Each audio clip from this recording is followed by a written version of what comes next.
So first of all, thank you very much to MPKV Rahuri. Today's topic are soil organic matter, soil salinity and alkalinity. So for this, I would not recommend many books actually. There are only few basic books. If you read well, I think that will be more than sufficient.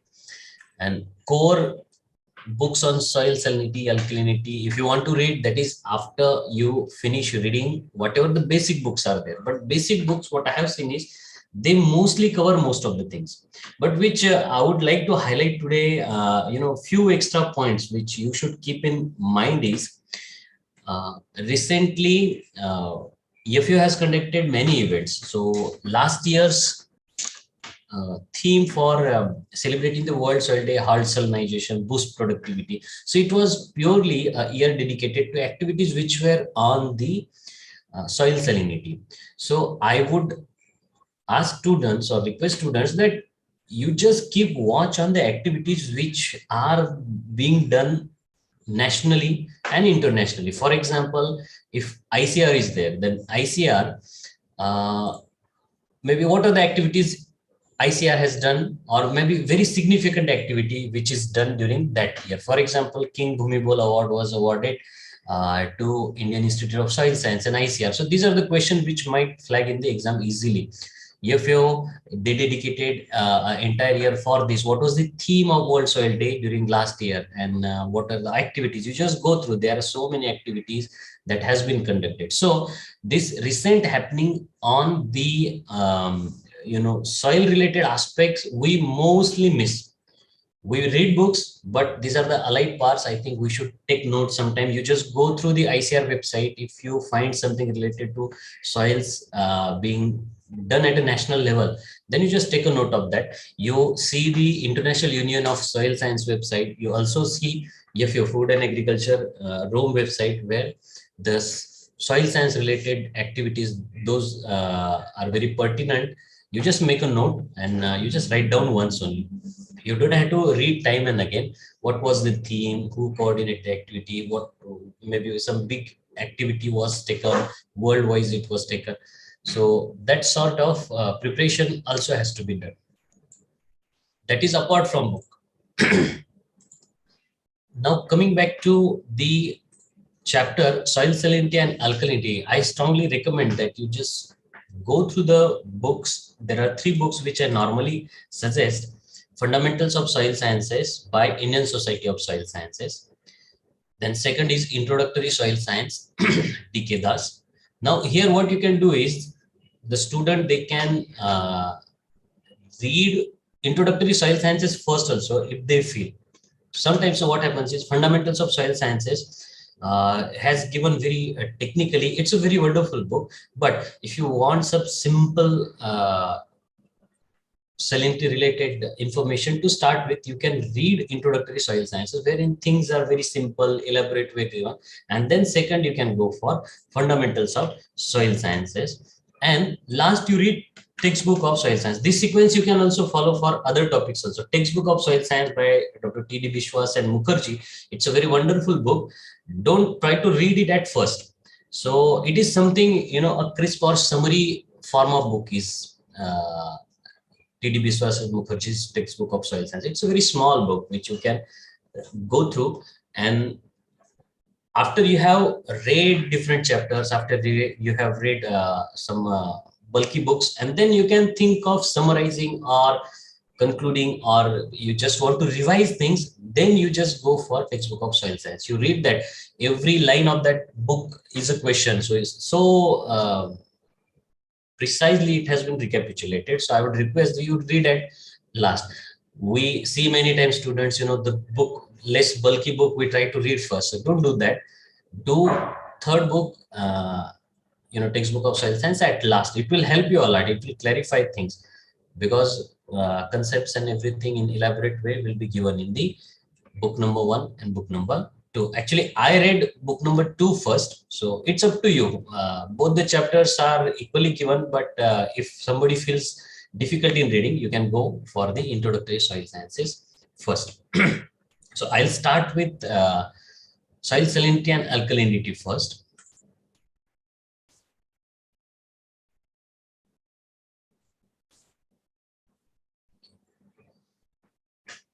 See, I'll just mark areas and I'll also explain what to read and where from to read, how to decode things, and then how to take notes also. So soil salinity, alkalinity is very, very important topic. And you have to read it very thoroughly from these books, whatever I have told you. Now, you should know different kinds of climate on a broad sense. For example, if it is a arid region, semi-arid region, if it is a coastal region, so what kind of salts will be there? So what you can see is some basic concepts are there. If it is a arid region, semi-arid region, why that salinity buildup is there? So conceptually, it will be asked you. For example, our Rajasthan and Haryana, Punjab belt, that is Gujarat, part of Gujarat is arid region. So what happens is rainfall is not sufficient there. So that salt, whatever is there, doesn't leach down. And that's why it, due to evaporation and all, high temperature, that salt accumulates. So you have to conceptually be very, very clear that in arid and semi-arid region, what exactly is happening. And there are some examples which are given. So if somebody asks, so these are the semi-arid regions, and here because of poor leaching of the salts and due to high evaporation, the salts accumulate on the top of the surface. So that is what the process is. Secondly, see, if it is coastal region, so low-lying areas of coastal region. So here what happens is the water gets inundated. So during the high tide, water will come on the surface of nearby areas and it will stay for some time. And then when low tide is there, the water will recede. So in this process, what happens is the salt accumulates in the soil and it will be there, and along with transpiration, evapotranspiration process, the concentration will accumulate. So in coastal region, this is the method which normally is prevalent for formation of the soil salinity or salt affected soil. So now what are the major salts? So we just see that chlorides, sulfates, carbonates, bicarbonates of calcium, magnesium, and sodium. So you just remember this, no need to mug up, just have an idea that these are the salts. Now on the solubility of different salts, questions will be asked. Okay, so you should know that solubility of carbonate is only 0.02, 13 milligrams per liter. If it is magnesium, then 2.5. So you always see solubility. Why it is important is, for example, some sodic soils are there. So we add gypsum. So calcium is a very, very important material to use for reclamation of the sodic soil. So gypsum contains calcium and sulfate. So the calcium solubility, calcium sulfate is high compared to calcium carbonate. So you can see here that calcium carbonate is 0.03. So calcium sulfate, how much it will be? Sodium sulfate, how much it will be? Magnesium carbonate salts are relatively soluble. So magnesium carbonate is 2.5 grams per liter or 2500 milligrams per liter. And this process, increases the partial pressure of carbon dioxide and declines the pH. NaCl 264 milligrams, so it's a common salt, so you should definitely know 264. Sodium sulfate 161, sodium carbonate, it is 178 grams per liter, and then sulfate 1.9 grams per liter. So calcium carbonate is 0.0013. And so here what you can do is, no need to mark every time in book and also, you can just make a small table. One side you can write that sodium sulfate, sodium chloride, calcium carbonate, calcium sulfate, and on the right hand side you just write in grams per liter how much is the solubility. So you make in ascending order or descending order. Either you write the most soluble salt on top or the one with low solubility. So you will always remember that NaCl is the one which has highest solubility with 264. See, in exam, what happens is, we train our mind most of the time. Whatever you do cycling, you do biking. What happens is, after some time when you learn bicycle, what happens is, unconscious mind automatically tells you that you put a brake now, you just turn handle, you don't have to be cautious. So similarly, as many times as you read a book, or some, if you see some table many times, so automatically it will be there in your mind. You no need to mug up. So you can just figure it at a certain moment in exam, you will remember that I had prepared this table. So on the top of that, sodium chloride was there. So sodium chloride has solubility of 264, but after that sodium sulfate is there, which is 160, 100 less, 100 gram lesser. So 174, 78 is sodium carbonate. Like this, you have to revisit things. So if you read everything new in new books, then things will be difficult to memorize. See, I don't say that you should mug up, but there is no way you can learn these questions. For example, if it is solubility of sodium, you have to memorize 264 grams per sodium chloride, so 264 grams per liter. So you just prepare a table and try to read it as many as times possible. So don't go back to book and read everything again and again, because it is all textual. If you see text, it sometimes creates confusion, which was first, which was last. So you make your own version of these kind of things. So this applies to other chapters also. So this is something, I just want to tell you the method, how should your approach be. Everybody reads books, everybody studies, but how differently you study and make things more simpler, more you decode it, so that you uh, don't have to spend more time, and you memorize and you understand things well. So this is a part of that. Next, worldwide, these many hectares of lands are there, 952 million hectares, and these are by FAO, UNESCO. Data is there. So in India, if you see Central Soil Salinity Research Institute, Karnal, they have given some approximations or total areas of salt affected soils in the country. Now, most oftenly, people ask this question, and you'll also be getting this. Fundamentals of Soil Sciences gives some different, area under salt affected soils, black cotton soils, and DK Das's book will have some different data. Then TD Bishop's book will have some.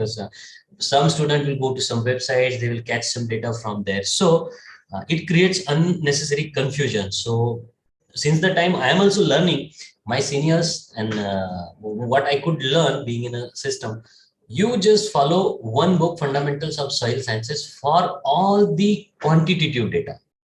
Just keep in mind, don't compile data from so many sources, only one or two book, and best is Fundamentals of Soils. If somebody tells you what is the area of soil salinity and salt affected soils in India, so you just see that it is 7421 million hectare.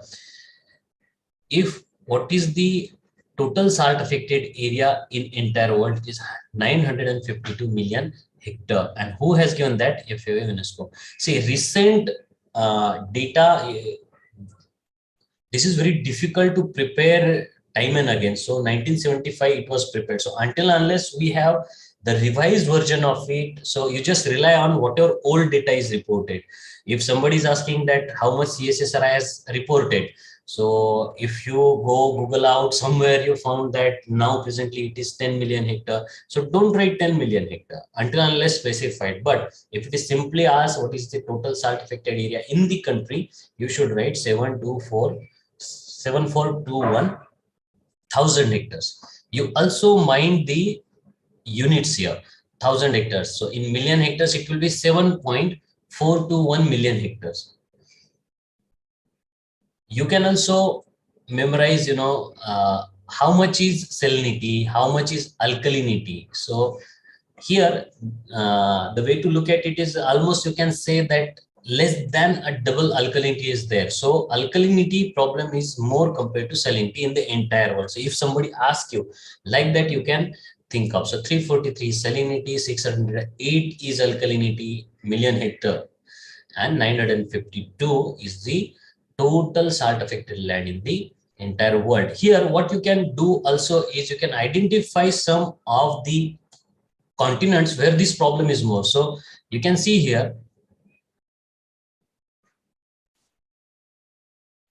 North and Central Asia, salinity, alkalinity, and total certificated soils are more. And the one, Mexico, Central, it is having lesser. So such kind of question might be asked, which of the following continents are affected worst with the salinity? So you just keep in mind that North and Central Asia, second, Australia is first, and then 211, third is South America. Like that, you can decode a table, you can make your own question. There are ways to look at these tables.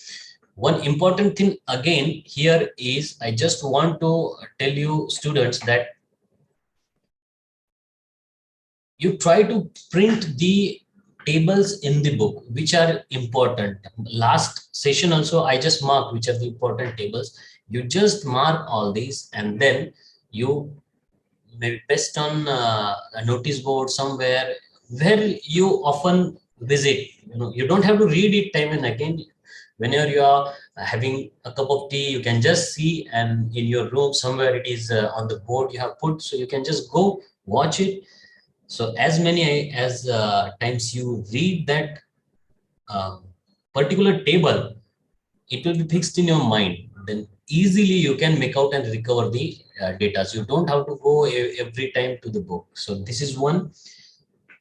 In India, apart from total, you will be asked which is the state worst affected with the salinity. So 1649,000 hectare, 1.649 billion hectare is the land which is there in the Gujarat. So you have to memorize this.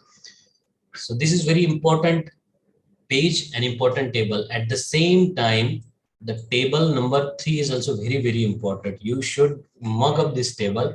This question will be there in most of the exams. Which of the following element is abundant or has highest concentration in the earth crust? So content of common elements in earth crust. You just remember this. In earth crust, oxygen close to 50%, 49%, 0.13. So close to 50 you can say. So you just memorize it. So sometimes only list of the elements will be asked. Sometimes concentration will be asked. So you have to memorize the most common one which are asked. I'll tell you. Oxygen is one. Silicon is one. Then aluminum is asked most of the time. These are the three which are asked mostly. Sometimes you will be asked order. For example, arrange the following elements in increasing order of the abundance or concentration or content. So you'll be asked calcium, then silicon, aluminum, and oxygen. So you have to put a correct order: O, silicon, calcium, sodium, magnesium, potassium, aluminum, and then mostly hydrogen, sulfur, and all. These will not be asked. Up to aluminum, it will be asked. So order could be 1, 2, and then calcium could be there, and aluminum can be third. Like that, you can see the 49, 26, then 7.45, then 3 point. So you just make questions like this. Secondly, the value will be asked. So oxygen content in the earth crust is 49.13%. Sometimes only 49% will be there, 50% will be there. So at the most, try to tick the exact value which is given, 49.13. If it is not given, then if 49 is given and 52 is given, so 49 you can tick. 26 silicon is there, 7.45 is there. So you should definitely memorize all this. Next here, some of the chemical formulas you should definitely memorize. I request here the student that what you can do is you make a separate 5-10 pages in your notebook where you write all the name of the chemicals and their chemical formulas. Halide, NaCl, gypsum, calcium sulfate, twice H2O. You have to have a reading as well as writing habit. What happens is, why I say this, you should have a writing habit as well. When you write, you really know what you are missing.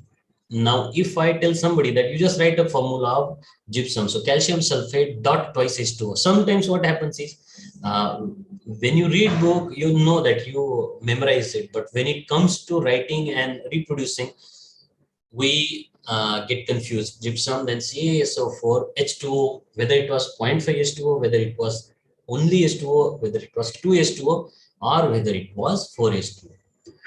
Similarly, if it is pyrite, then if whether it was FeS or FeS2 or FeSO4. So these are the simple ones, but see, if it is dolomite, then CaMgCO3 twice or CaMgCO3 3 was there. Difficulty level again increases in case of apatite. So these are the straight question. Halite, what is the chemical composition or chemical formula of halite? NaCl will not be asked, most probably. Apatite, dolomite, and then pyrite will be asked. Gypsum will be asked. So you should definitely remember all this. You have to study. You should definitely study this. See, again, olivine is there, feldspar is there, albite, anorthite, orthoclase. So one type of question was that what is the chemical name and chemical formula? Second is the element. So it will be asked sodium containing feldspar. You should know that it is albite. Then anorthite is a calcium containing feldspar, and potassium containing feldspar is orthoclase. So like this, you should know albite is sodium containing, anorthite is calcium containing. Here, you know, what you can do is you can use few tricks. For example, what I used to do is, we always have confusion in albite and anorthite. When it comes to questions now, albite, whether it was sodium aluminum silicate or calcium aluminum silicate. So what I did is, so we know albite and anorthite, orthoclase potassium is there, albite and anorthite. So feldspar are there. So AN means I decoded it as Na, sodium. So if it is AN or Na, so it is calcium containing. Opposite I have it, and albite is sodium, since there is no N is there. So like that you can make some tricks. Otherwise, you know, there are hundreds of chemical names and chemical formula in the book.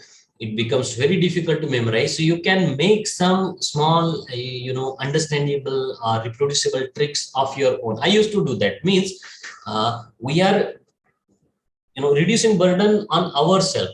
If you decode, for example, in exams, many times what we do is, there are lengthy questions, scope and importance of cell microbiology for undergraduate students. So there are so many things, phosphate solubilization, the decomposition and all. So originally when we read books, so we know that we had 10 points, scope and importance of cell microbiology. But when we write in exam, we memorize hardly 7 or 6. So that, gives a scope to lose mark.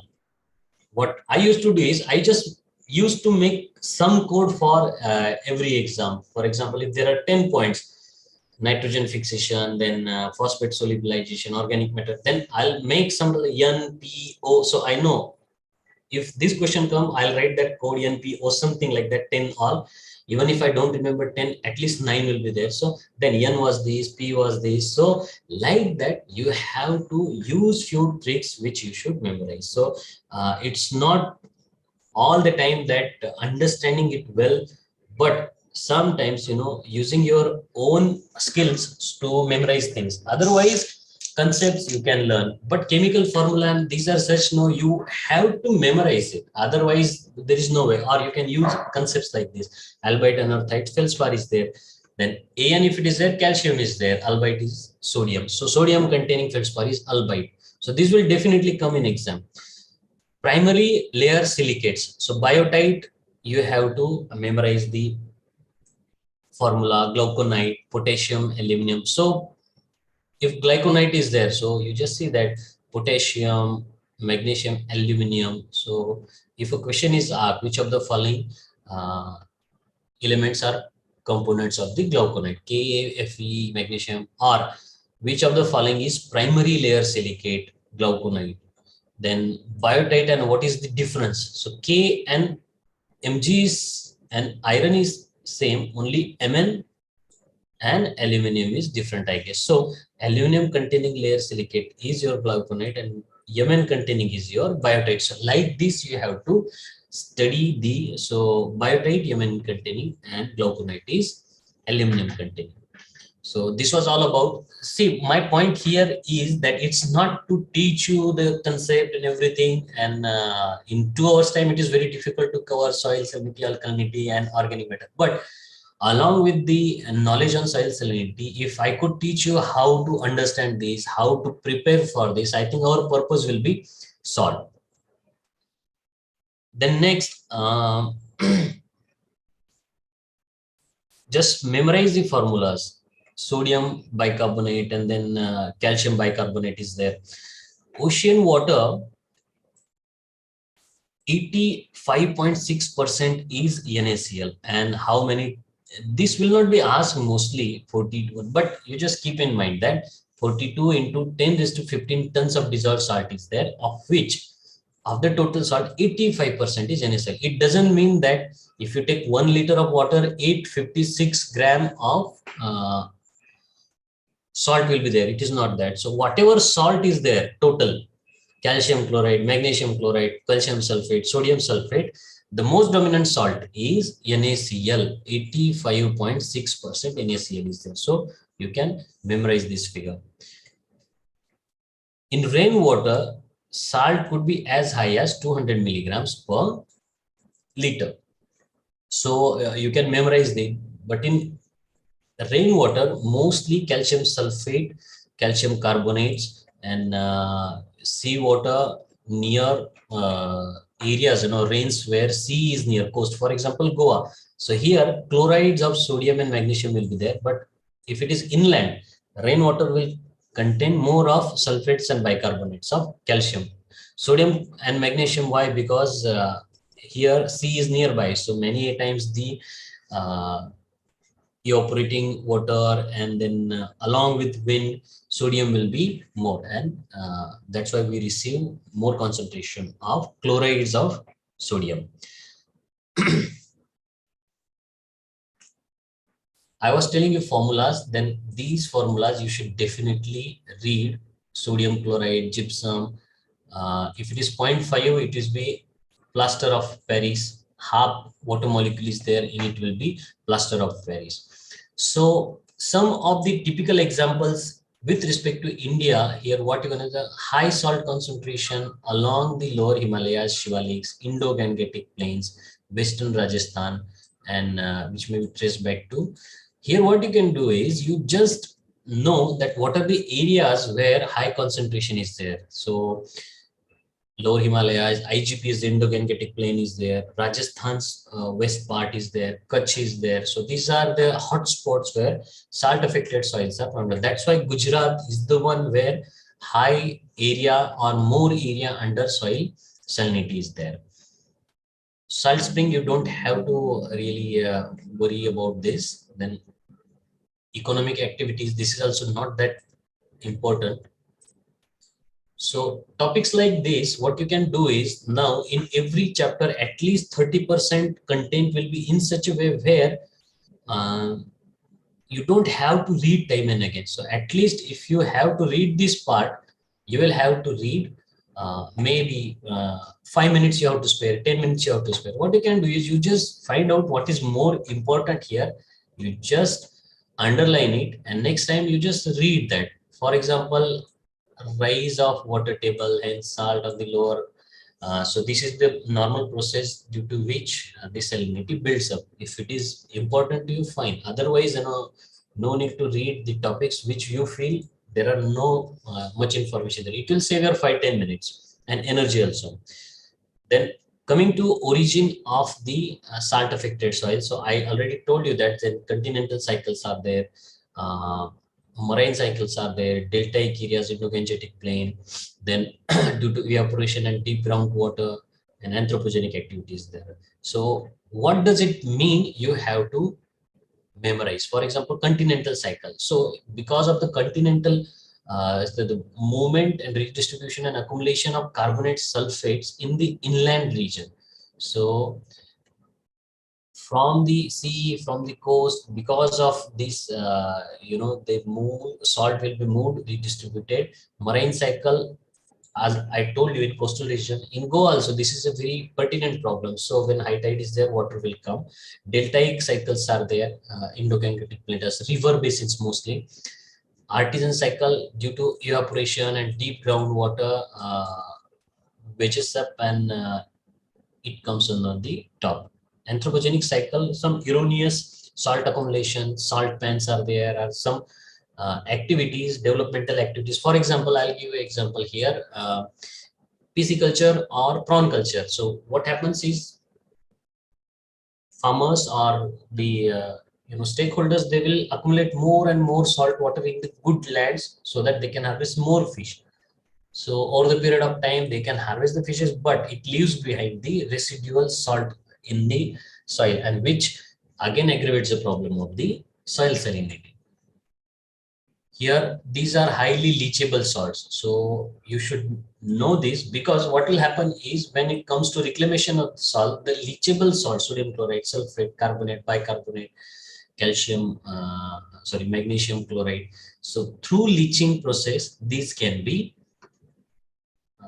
washed off from the zones so that we can reclaim the land. So these are highly leachable salts. So you just note down somewhere that sodium chloride, sulfate, sodium carbonate, sodium bicarbonate, and that's why, see, since sodium carbonate highly leachable, so we can easily reclaim it with calcium sulfate. Gypsum, had it been insoluble or difficult to leach out salt, so it could have been very difficult to replenish or the ameliorating the soil. Here again, you don't have to read much of this portion. I have just marked few things which I'll tell you. This part, nothing much to read actually. Characterizing the salt affected soil. Now, here you just pay attention. The most common method to analyze salt affected soils is, using pH 1:2 suspension, okay, which is normally coded as pH2.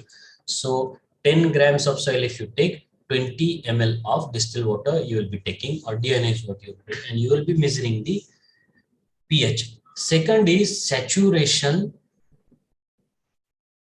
phase. So what we have to do is we have to saturate the soil at some level. I'll just tell you, this was asked me in ARS examination also, how to do that. And you can measure the pH in the saturation phase or extract. Then in the same 1:2, electrical conductivity can be measured. In the same extract, saturation phase extract, ECE can be measured. At the same time, soluble cations, all the exchangeable cations can be measured. So saturation phase extract, which is normally we decode by the name E. So you can see here that it was written E, ECE is there. So what are the characteristics when we prepare this saturation paste? So if it is a salt affected soils, you just don't take directly 10 gram soil, add 20 ml of water, and then, or maybe 25 ml of water, 1:2.5, and mix and then extract it. Here what has to be done is we have to add water slowly and gradually to a level that it becomes shiny, so that you feel that the soil shiny surface is there. First characteristic. Second is, if you make a depression using your finger in the soil, water should not accumulate there. If it accumulates, means you have added more of the water. So this is the second important consideration that you should give. And third is, if you take the soil with spatula, if you give jerk, it should detach, it should fall. If you take and then it just drops without jerk also, so it means more of water. These three characters are there. So this kind of question might be asked in the ARS mains examination. These three characters are asked. So you make a saturation paste, and using the vacuum assembly, you just extract it and you measure the ECE. So that is the most worldwide accepted method for reporting the electrical conductivity for the salt affected soil. So if somebody asks you, do that, but it is a cost expensive. At the same time, it takes a lot of time.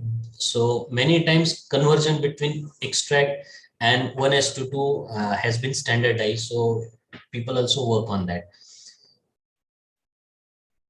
You always remember the short forms also. If it is CEC, cation exchange capacity, ESP, exchangeable sodium percentage. So sometimes, it will be asked, what is the long form of CEC? What is ESP?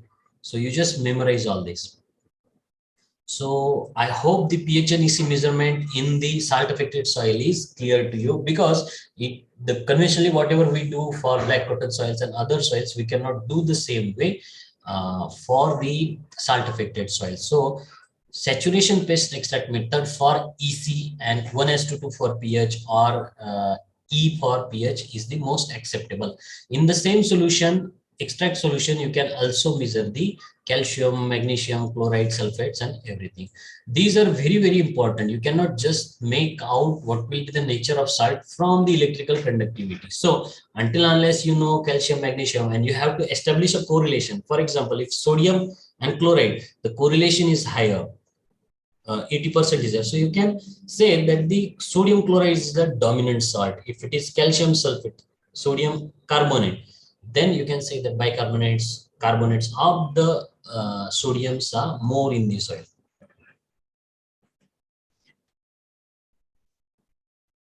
Conversion of the unit is very, very important. It will be straight away asked. Henceforth, whatever is there, it's very precisely and very well given in this. Unit of the conductivity, you should know. Simon, 1 Simon is equal to all this conversion 1 moles. So 1 deci-Simon per meter will be 1 millimoles per centimeter. So you just mug up all these, understand this, how it is. 1 Simon is 1 moles and 1 deci-Simon will be this much. So these conversions you just write down at one place. I also tell you second thing, like formulas, what you can do is all the equations, all the conversions, all the units you can make at one place. So if it is EC, what is the unit? If it is soil available iron, what is mostly the unit? ppm, milligram per kg. If it is CEC, what is the unit? If it is AEC, what is the unit? And what are the interconversions? For this, what you can do is you can also refer to the last 2 pages of the Fundamental of Soil Sciences. There, all the conversions are given. Second, you can refer to Dr. D.K. Dasar's book. In the recent one, I could see that there are the conversions, formula, lot many new things are given, even journals where from it published, books and their authors. So like these interconvergence are given. So you should definitely read that. It is a sort of summary, and when you read here, you understand. But when it is asked in exam, we get confused many times. So we have to have all these things at one place. Secondly, there are 3 different interconversions. So these are asked in exam. So total dissolves are TDS if you want to calculate in ppm or milligram per liter. So straight away below 5 deci-Simon solutions, what you can do is EC in deci-Simon per meter, you just multiply by 640. If I say 1 deci-Simon per meter is the EC, then if you multiply by 640 ppm will be the salt. So some kind of calculations will come. If it is 2, then maybe 1280 will be ppm will be the total dissolved solids. So you have to remember this. Then sum of soluble cations and anions and millimoles, the units you just remember. So here millimoles plus positive proton or negative cation anion per liter, you just have to multiply by 10. Okay, so this conversion you should remember. Secondly, osmotic potential, if it is bars, so if it is less than 30 deci-Simon per meter is the EC, then what you can do is EC multiplied by minus 0.36 will be your osmotic potential. So it will be, a calculation might come. So if 2 deci-Simon per meter is the EC or salinity, then what will be the total dissolved solids in milligram per liter, in gram per liter. So some kind of calculations, you just memorize this unit as well. Otherwise, you know formula, but you don't know the units. So it creates confusion. So osmotic pressure is bar, this is in decisiemens. So if it is 1 decisiemens, so osmotic potential in bars will be minus 0.36. So like these calculations will come. So this is very important part to be studied. You just remember the long forms: field capacity, permanent wilting point, saturation percentage, and from the water chapter, soil water, you might have already read this. So you just don't, PWP means permanent wilting point. I would tell you that you just visit once US Salinity Laboratory staff, US Soil Salinity Laboratory is also there in USA.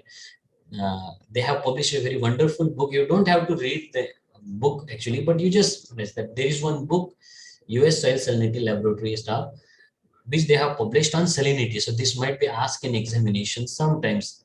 Exchangeable sodium percentage, sodium adsorption ratio, they have given all this, and the formula ESP 100 exchangeable sodium divided by CAC. So CAC will be containing all the cations again, H, calcium, magnesium, sodium again. So these formulas will be very helpful to you in exam while answering the question.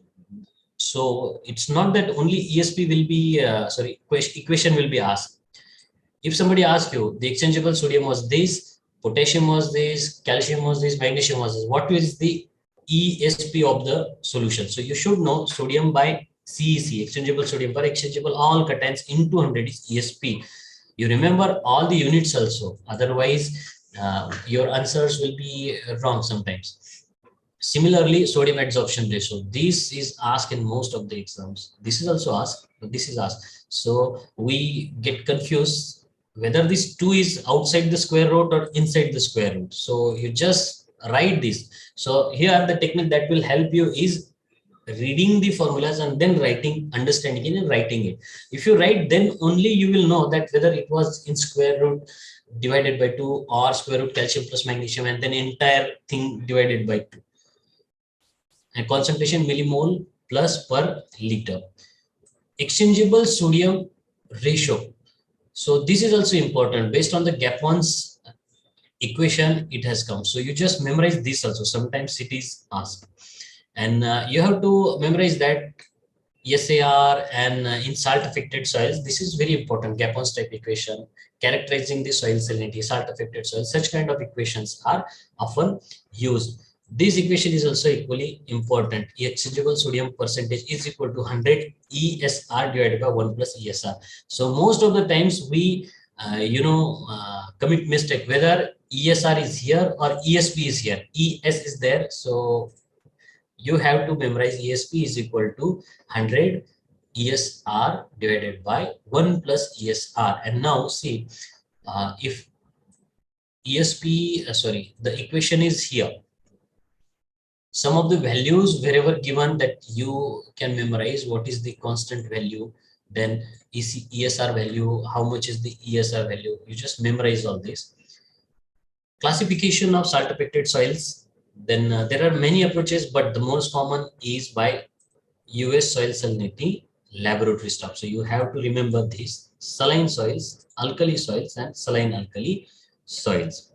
So what we have to do here is, if you make a table, it will be even better when you prepare for this chapter. So saline, alkali, pH, EC, all the characters. So it becomes very, very easy.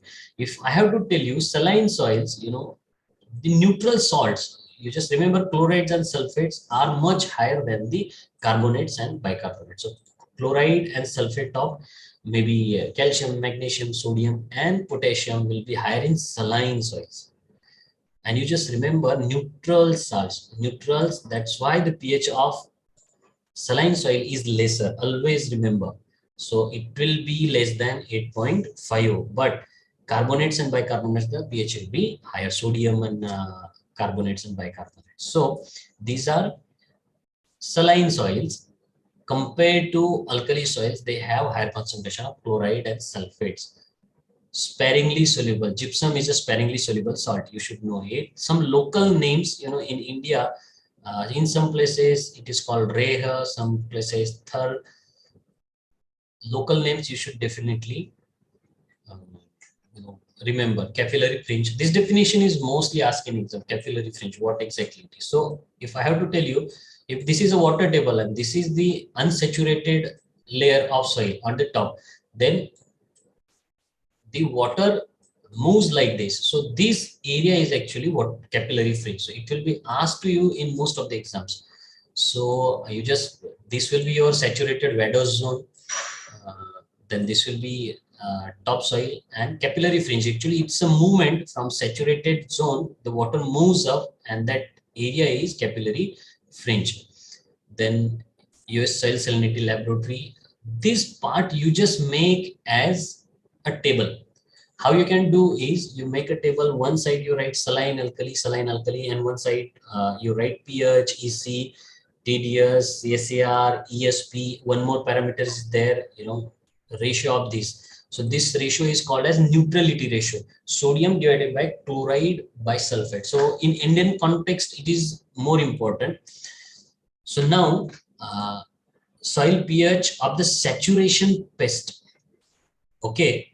Saturation, if it is 8.5, less than 8.5, neutral, I told you that saline soils will be neutral. Then if it is exchangeable sodium percentage is less than 15, means sodium concentration is less.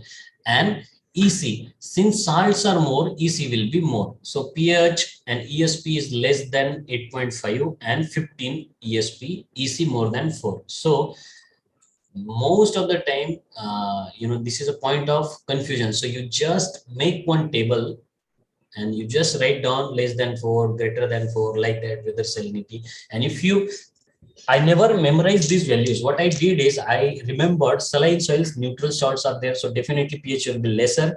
Sodium is less. That's why less than 15 will be there. And EC, since salts are there, it will be higher. If it is sodic soil, what happens is in sodic soil, carbonates will be there. So alkali salts will be there. So pH will be greater than 8.5 always. Then ESP will be more than 15. But EC, since these salts are less solubles or bicarbonates doesn't produce much salinity, EC will be lesser. So like this, you have to memorize. And this is a new thing, neutrality ratio. Sodium by chloride plus sulfate. If it is less than 1, then you can say that this is saline soil. It means that sodium salts are surpassing the neutral salts. But if it is sodic soil or alkali soil, so what happens is it will be greater than 1. So most of the time this question also is asked by the students, what is the difference between sodic soils, alkali soil and alkaline soils? So see, saline soils as well. Alkali soils, straight away, it is a group of soil, what you can memorize it. So what we are learning here is saline soil, saline alkali and alkali soils. So alkali soil is basically a type of salt affected soils, which is more affected with sodium. And the other saline is more affected with salt, and saline alkali is affected with both. Alkaline is in a broader sense where alkalinity is the problem. So alkaline soils have alkali soils inbuilt. Alkaline soils can also be saline alkali soils also be there. So this you have to always remember.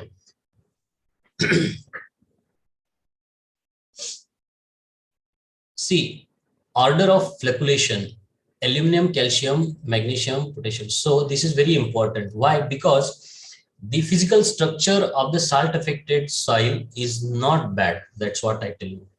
Alkali soil, it will be bad. Why? Because calcium salts will be more, magnesium salts will be there. And what happens is these, will be doing the flocculation, and the physical property of the alkali soil will be better compared to the, saline soil will be better compared to the alkali soil. Alkali soil physical property will be very, very poor. So flocculation of clay particles. So sequence of flocculation of clay particles in the salt affected soils, or in general, you should be able to write this: aluminum, calcium, then magnesium, potassium, and sodium. Since sodium is at last, so it produces very poor physical structure. This you should remember. Now, alkali, I have already told that compared to neutral salt, carbonate and bicarbonates are more. These questions will be asked. And even carbonates and bicarbonates of sodium are dominant compared to the neutral salts and calcium and magnesium. The concentration of neutral salts is very, very less. Then the local names, as you have seen that here it is Reh, Thar, here it is Usar, Kolar. So even in Maharashtra, these are locally called as Chopan. In Goa, it is called as Khazan. Some of the salt affected soils in Kerala, it is called as Pokali. Like this, you can gather all the information wherever you get, you just put at one place what are the local names of different soils. So alkali soils will be, the pH will be more because there are no neutral salts or less neutral salts. ESP will be more because sodium is more. And since neutral salts are less, salinity is less. So sodic soil will have lower salinity. So problems will be at all different in the alkali soils compared to the saline and saline alkali soils. So neutrality ratio here again it is more than 1. So sodium concentration surpasses the neutral salts. The pH values of 8.2 and ratio of more than 1 are more realistic criteria. So this I want to highlight in Indian context and Indo-Gangetic plains, distinguishing sodic soil. Even when pH is, the criteria is more than 8.5, but if it is 8.2 and more and neutrality ratio is more than 1, then you can categorize that as the, alkali soil. So you should remember this alkalinity of the alkali soil. So here chemistry is given, so you don't have to really mug up these many reactions. Some important points that you have to do, I'll just let you know. Coming to formation of the alkali soils, albeit I told you, salinity and solubility of different salts, you just see.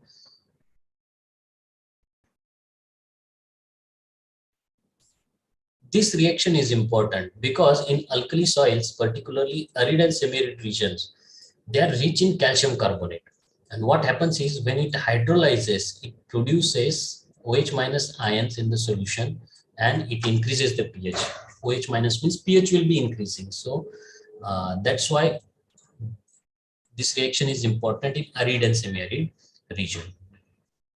Then, sodium saturation results in dispersion of the clay and they tend to repel each other. I was telling you that calcium is more desirable for flocculation compared to this. So there increases the Zeta potential and that's why the poor structure of this soil are due to this. So you just remember few: low flocculation, sodium saturation, repulsion of clay particles, and then increase in the Zeta potential. This one part you should remember: when calcium ions will be there, Zeta potential will be lower or it decreases. What is the Zeta potential actually is, if it is there is a clay particle, that clay particle will have positive, negative ions and positive valent cations will attach on it. But not all the time that layer will be, as close to the particle. They will be diffused in the soil solution. So concentration will be very high of the positive ions on the surface, which is a fixed layer, and second is diffuse layer. What happens is, if sodium is more in this, the length of diffuse layer will be more. If calcium, and that's why Zeta potential will be more.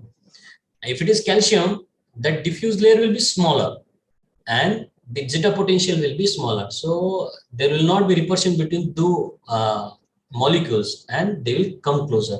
But when it is sodium, so the diffuse layer is more compared and it increases Zeta potential and that will repulse or repel the molecules and it creates the poor structure. So though particle level will come together, and you see if you put the salt affected soils, you just mix it and put it, it will never settle down, or it will settle down very slowly compared to other type of soils.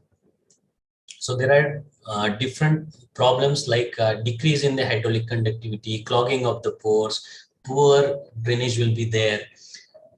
Then third is saline alkali soil. So here saline, if it is salt, so more than 4, you just remember. If it is alkali, more than 15 is there. So,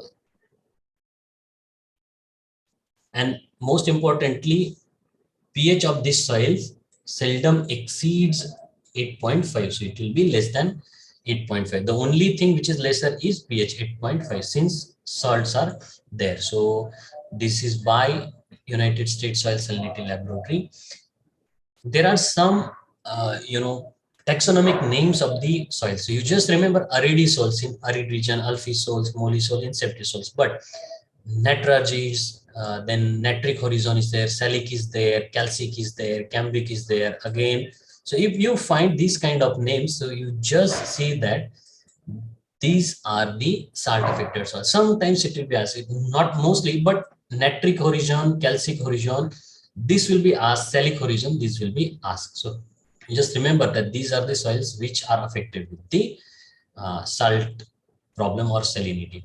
Now in India, there are various kind of salt affected soils. So here where rainfall is less. So here what important is, what is the character of that soil, what are the salts and where it is. For example, if inland saline soils in arid region, so here neutral alkaline pH is there, high EC is there, and ESP is less, sulfate and chlorides are invariably higher, and this is because of saline shallow groundwater table, and these are Punjab, Haryana, Uttar Pradesh and Kashmir are there.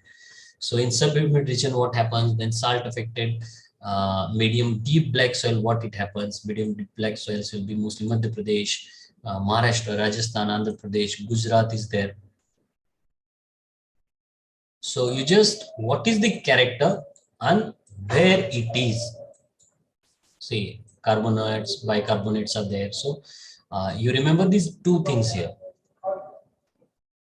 Next is coming to osmotic stress. Osmotic stress, as you all know, that as the soil concentration increases in the soil, automatically osmotic stress will be there on the plants. So plants will be unable to take up water from the soil because of high concentration in the salt. So the main effect is osmotic stress. So some calculations related to that you have already seen, and what will be the symptoms, toxicity will be there, wilting will be there, scorching will be there. These symptoms you should know. Burning of the leaf tips will be there, margins will be there, and eventually the plant dies if excess of the salinity is already there. And it is not only the direct scorching effect, necrosis, but nutritional imbalances. If sodium is more, calcium is more, magnesium is more, it will imbalance the other nutrients. For example, if sodium concentration is higher or lesser, it affects the pH. And then again, potassium, if it is higher or less, magnesium uptake will be, calcium and other ratios are affected, affecting the boron availability also. So there are so many things which are affecting the other processes also. Relative salt tolerance of different plants, you should definitely memorize table number 6 here.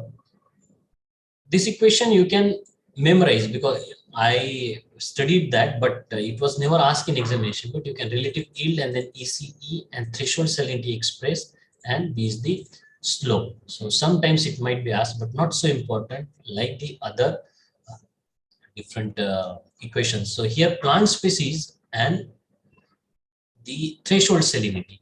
So in this, few important crops you can mark. Mostly barley will be asked, which is 8 salinity. It can tolerate up to this. Sugar beet is asked.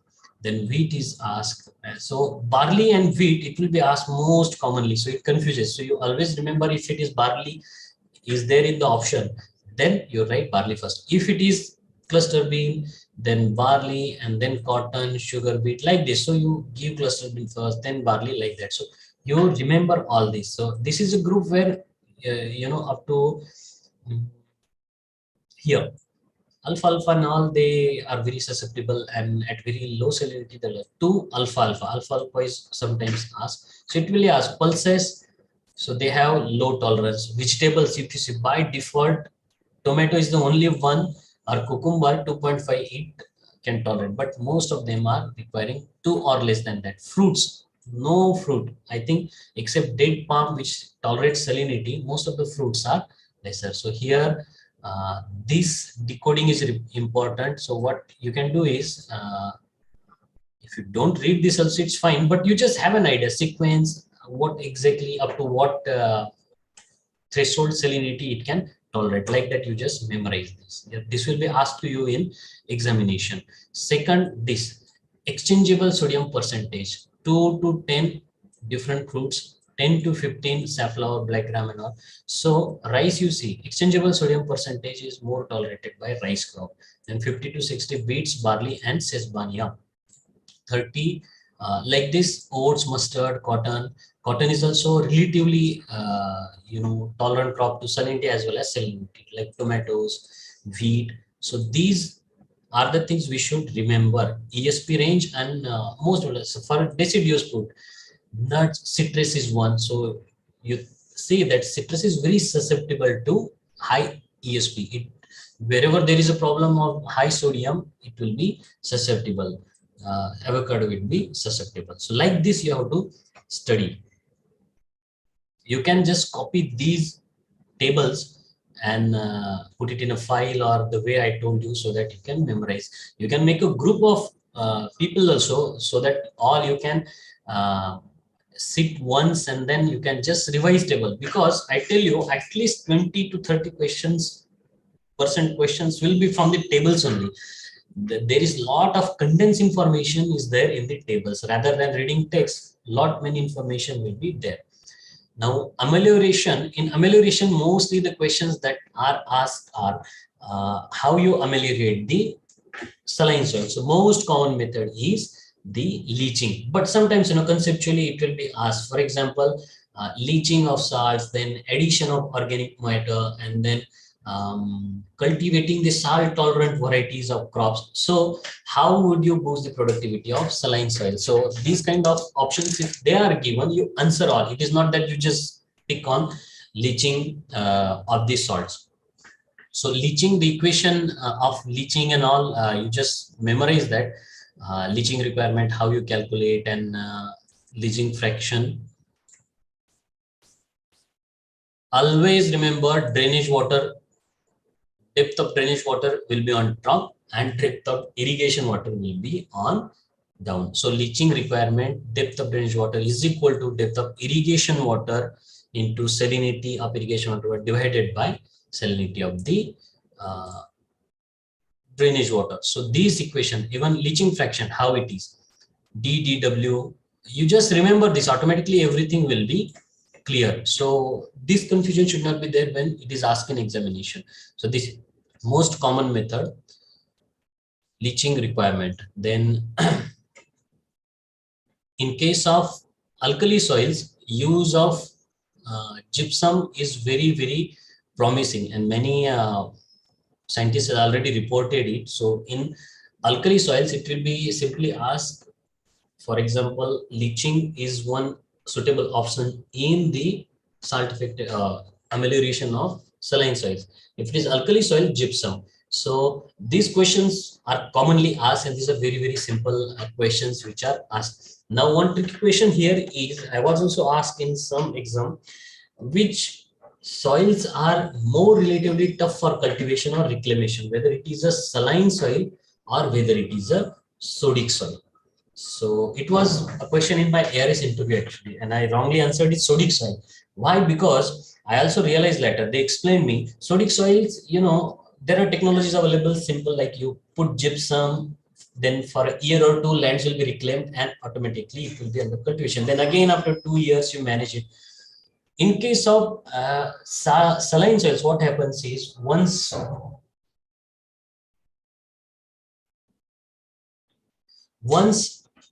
the salt is removed, it can build very easily again. So salt affected soils, particularly saline soils, are very, very difficult to reclaim. So sometimes, like acid soils, they are formed over thousands of years. So similar kind of, you can say you cannot get relieved of it. It is just like, diabetes. So what you have to do is, when you cannot reclaim the entire soil, you have to manage it. So leaching is one option, salt affected soil is putting a lot of organic manure is one option. So you have to manage salinity and boost the productivity. These are inherently fertile lands but not productive due to constraint of soil salinity. And in alkali soils, gypsum is a simple technology. And here the reaction, related to alkali soils, how the pH is increasing due to sodium carbonate, bicarbonate, and this exchangeable sodium is there. When you put gypsum, this will be replaced by calcium. So this reaction, you should remember, this reaction is there. How you can leach out the excess calcium in, sodium in the alkali soils. Some of the salts or few details are given here. Chemical amelioration is given here. You just check the Central Soil Salinity Research Institute's website also. There are some new technologies you can find out. You just Google it out and see what are the new technologies they have given. Sometimes some promising gypsum technology, subsurface drainage technology is there. So you will be asked subsurface drainage technology in which soil. So whether it is saline soils or sodic soils, where you will be using it. In black cotton soils, salt affected black cotton soils, which mold drainage is one of the technology which scientists have standardized. So these equations, you just go through all these equations and try to memorize it. Say Thiobacillus is chemoautotroph. You should know this. What is chemo? What is autotroph? And then Thiobacillus is chemoautotrophic bacteria, and it does oxidation of the sulfur, and it is aerobic. So in these three lines, how many questions are there? Aerobic, then Thiobacillus, chemo, and autotroph. And these reactions sometimes are triggered by this. So how calcium sulfate can reclaim the alkali soils? Then how pyrites can reclaim? So second option is pyrites, FeS2. Sulfuric acid is sometimes also used, but pyrites in turn form the sulfuric acid and then they reclaim it. Gypsum requirement, how you calculate it in kg per hectare from the centimole per kg, how much it is, and then kg per. So simple calculation. If these are asked, if EC is this, and then concentration of any initial and final targeted is this, how much will be the gypsum requirement? What is this factor? So this calculation you should remember. This table is very, very important. Relative quantities of the gypsum. Gypsum, if 1 ton is required, sulfur, it is only 0.18. So 18% of it. Lime sulfur is 0.75. And iron sulfate and aluminum, these are required. Mostly limestone is not used for sodic soils, but these are, if asked, 1 ton of gypsum is equivalent to 0.58 tons, 0.6 tons of limestone. So these are very crucial aspects for the exam. So it will be asked as it is. Similarly, in acid soils also acid equivalents are asked, but here gypsum, how much equivalent terms of other amendments are required compared to gypsum. Biological reclamation in turns, some of the addition of green manuring, then I was just mentioning press mud, format manure and all. As more as you acid producing things are added, the lands will be reclaimed. So instead of applying entire gypsum, 50% of gypsum along with format manure can even reduce the burden on the farmers and expedite or can give you the same levels of yield. With this, we come to end of the chapter. It took almost more than 1.5 hours to us. Do you have any questions related to soil salinity so that we can discuss now, or maybe we'll start. I'll just tell you half an hour organic matter, soil organic matter chapter. Excuse me, sir. Yes, Rit. Sir, in a coastal areas where land are cultivated, then how it is possible that in such a long distance salt come out through that soil and on the surface? See, now what happens is there are many estuaries in the coastal region. If you have seen, it is not only sea. What happens is that sea water through the rivers, the rivers are starting from inlands and they are traveling to the sea, right? So the sea water near the mouth of estuary, it ingresses the uh, estuaries or rivers. So we call it brackish water. Sea water is marine water, you can say, and brackish water is mix of sea water and river water. And after 30 kilometers, 50 kilometers, there will be a good water, fresh water in the river based on the topography. So what happens is the influence of brackish water when there is a high tide, or for some pisciculture activity, if somebody closes the sluice gates, so what will happen is that brackish water go into the nearby areas, agricultural field, and it depends on entirely the topography. If lot of level lands are there, so lot of land can be inundated by the seawater. It doesn't mean that if it is sea, how can seawater ingress? No, it is through the rivers, through the estuaries it covers, and it will be in patches. It is not that from the sea 50 kilometer will be inundated by the sea. It is not like that. Through the rivers that saline water will go. Now when that saline water goes and when there is a low tide, that water will recede. But if it stays for 1 day or two, all the salts or salt water will be there because it will be saturated. And as the temperature rises and post rainy seasons, evaporation will be more, and then it will accumulate. And second part here is surface inundation, and next is ingression. What happens is, you see, above the surface the water is going, but below surface what happens is, if some area is there nearby, agricultural rich area, when farmers start pumping a lot of good water from that area, the good fresh water aquifers and brackish water aquifers will be there. If the fresh water is pumped lot, so what will happen is this saline water will go and overcome that water. So it is called as ingression, which is below the surface. So these are two phenomena. I'll tell you classic example of Israel. What happens is, we never think of this. So they have Sea of Galilee.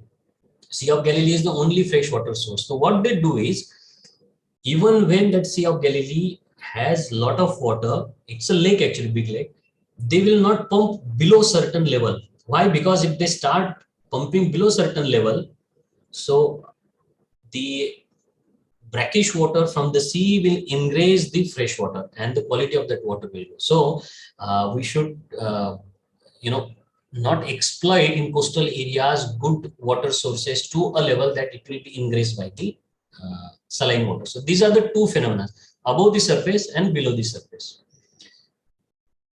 Okay, sir. That's why this salinity is totally different from what you see in black cotton soils, what you see in Indo-Gangetic plains. It is totally different.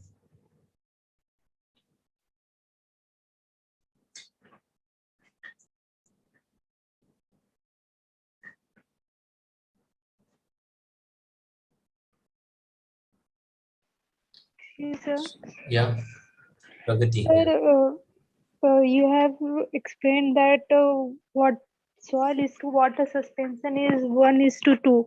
I read in treatise that it is 1:2.5. Which data is correct? See, now conventionally it depends on how you report it, but for normal soils 1.1:2.5 is normally calculated. But if it is salt affected soils, if you don't have facility for saturation paste extract, what you can do is 1:2 you can use. So I told you try to refer fundamentals of soil science for such kind of, whenever you have confusion that which one is to report, you just go with fundamentals of soil science, because it is all written by all the eminent faculties and scientists who worked in soil salinity in different areas, and they have referred from here and there. So and every chapter is contributed by a scientist. So maybe some books are sometimes written by only one person. So he might have compiled information from here and there, right? So he would be collecting information. However, these people have worked and then written the chapter. So you follow this one. So saline soils 1:2 if you don't have data on saturation paste. If you have saturation paste, then saturation paste data has to be done. So that 8.5, it is in saturation paste. Mind it, it is not in suspension. It is saturation paste. So always see that when you talk of salt affected soils, saturation paste EC is only to be considered. pH you can consider for suspension. Is it clear? Yes, sir. For pH, we can consider. Yes. 1:2.5 suspension, you consider. Yes, pH. and for EC saturation EC, paste. saturation is Yeah. 1:2. Because pH, what will happen is when you report pH E, it will be very less compared to pH S. So it gives erroneous figure. So salt, what we want is the concept for saturation paste extract is when you add water, this salt dilutes. In what condition the roots uptake the salt or the water is more important. So when you prepare a saturation paste, we assume that this is the condition where plants are exposed. Saturated soil is there and plants are inside it. Now, if the concentration of salt is this, what will be the effect on plants? So we are mimicking a root zone and natural condition. And if you add more water, automatically salt concentration will be diluted. So we will not get, we might say this is a non-saline soil, but the plants are affected with salinity. So we are trying to mimic the actual field condition. That's why we prepare the saturated soil paste, which is looking, in field, if you irrigate, it will be there. And at that point of time, plants will be uptaking water, nutrients. So that's why compared to all other parameters, salinity parameters, cation exchange, these are wizard in saturation paste. Excuse me, sir. Thank you, sir. Yes. Sir, what does sodium absorption ratio and ESP indicate? Like for EC indicates salinity. What does SAR and ESP indicate? See, now exchangeable sodium percentage, actually, this is one parameter. Sodium adsorption ratio is one parameter and EC is one parameter. Now EC, straight away, it will give you the level of salts present. For example, EC is very high. You can say that neutral salts are more. Okay. If EC is lesser, neutral salt are lesser, but you cannot make out whether sodium is higher or lower purely from the EC. So one test is you are knowing the soluble salts, whether neutral salt or other salts from the EC. One step when you go ahead, exchangeable sodium percentage.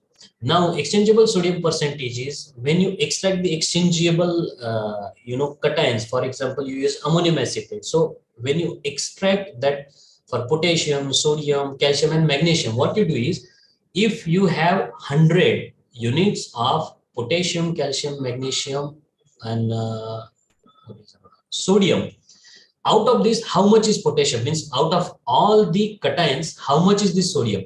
Now, if it is more than 15, it means ESP is more than 15. So 100 cations are there, out of which 15 are sodium. If it is less than that, then salinity problems or sodicity problems will be lesser. But if dominance of sodium is there among all the cations, then it will create problem. So out of 100 cations, how many cations are sodium? And it is measured in centimole proton plus per kg. It is not that 1 unit, 2 unit, it's not that. I just gave you an idea. And it is expressed in percentage, mind it, exchangeable sodium percentage. You will be asked unit also. So on top you have sodium in some unit, calcium in some unit. So units will be striked out and it will be out of 100. This much is the sodium. Now sodium adsorption ratio, exchangeable sodium percentage in the soil solution.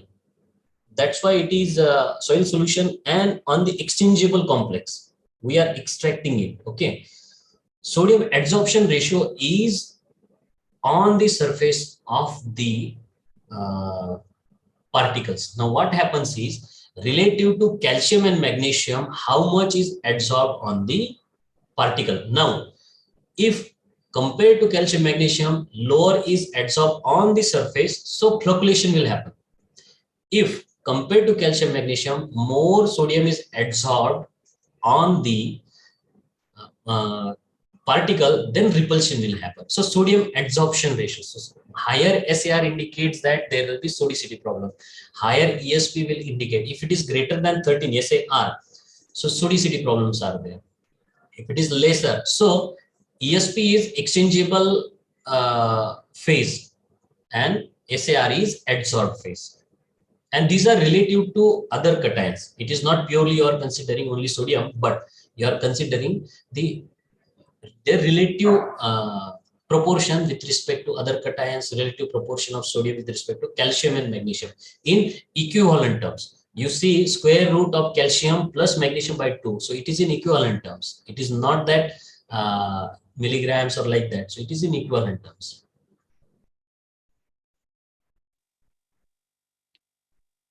Sir, in salt affected black soils, there is no salt effulgence on the surface. Why is it so?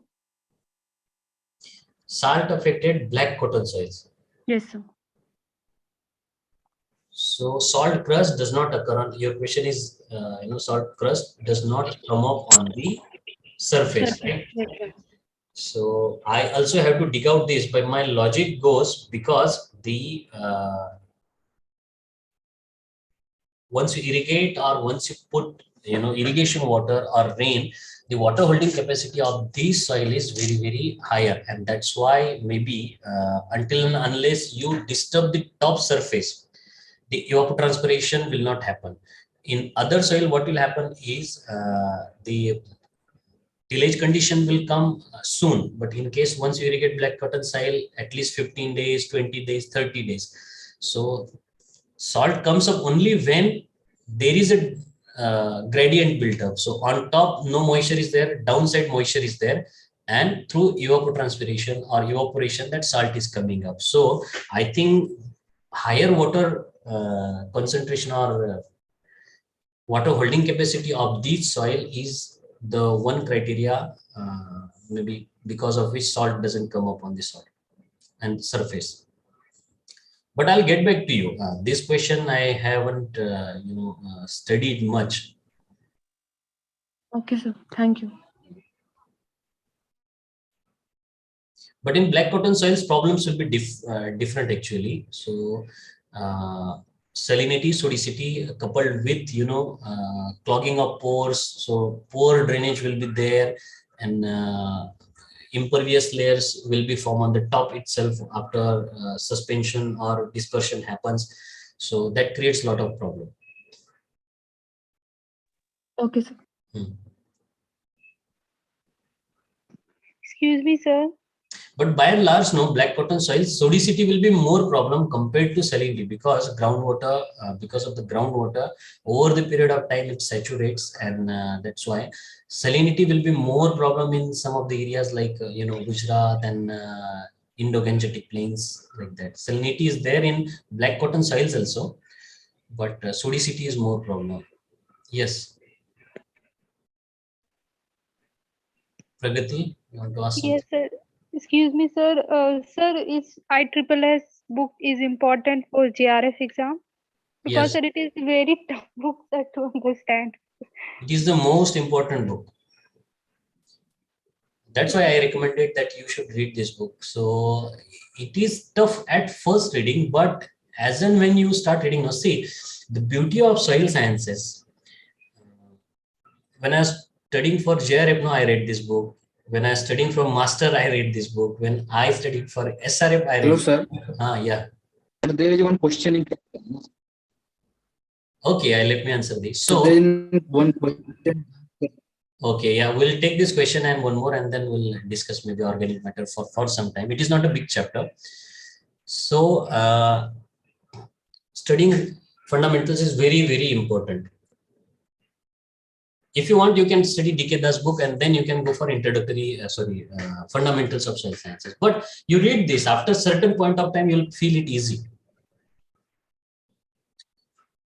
Okay, sir. Thank you, sir. Sir, working principles of mold drainage and reclamation of, see, mold drainage, what happens is in, this technology is mostly recommended in black cotton soils affected with salinity.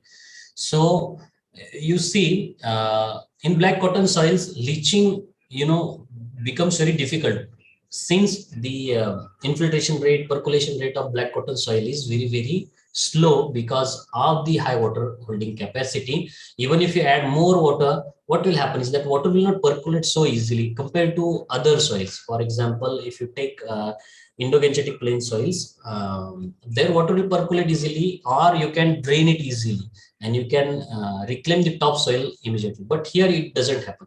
So what has been done is, so mold drainage means a drainage, a small maybe 50 centimeter or 60 centimeter hole. There is a separate assembly comes for that with the tractor. So at certain depth, 30, 40, 50 centimeter below the soil, in black cotton soils, that mold drain will be formed. So it is just like a pipe. Since downside the soils are so clay, so the hole that is made, that will be at least for years it will be like that.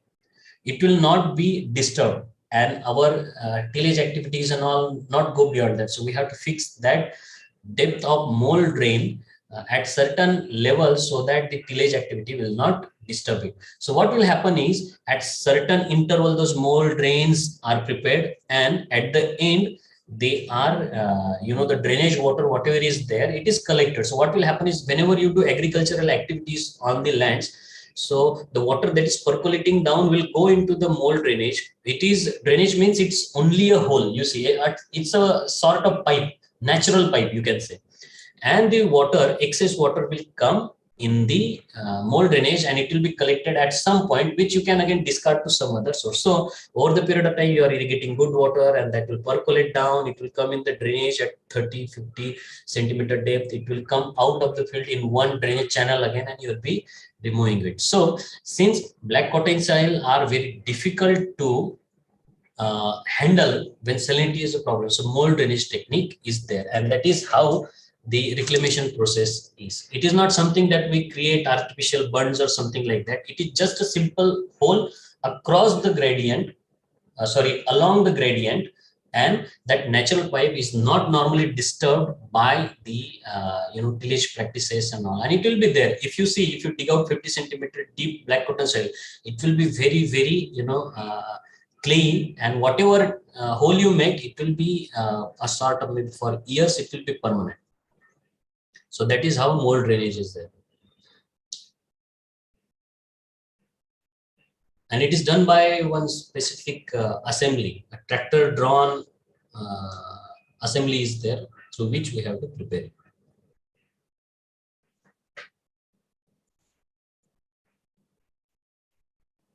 So I think quickly I'll go through the other chapters.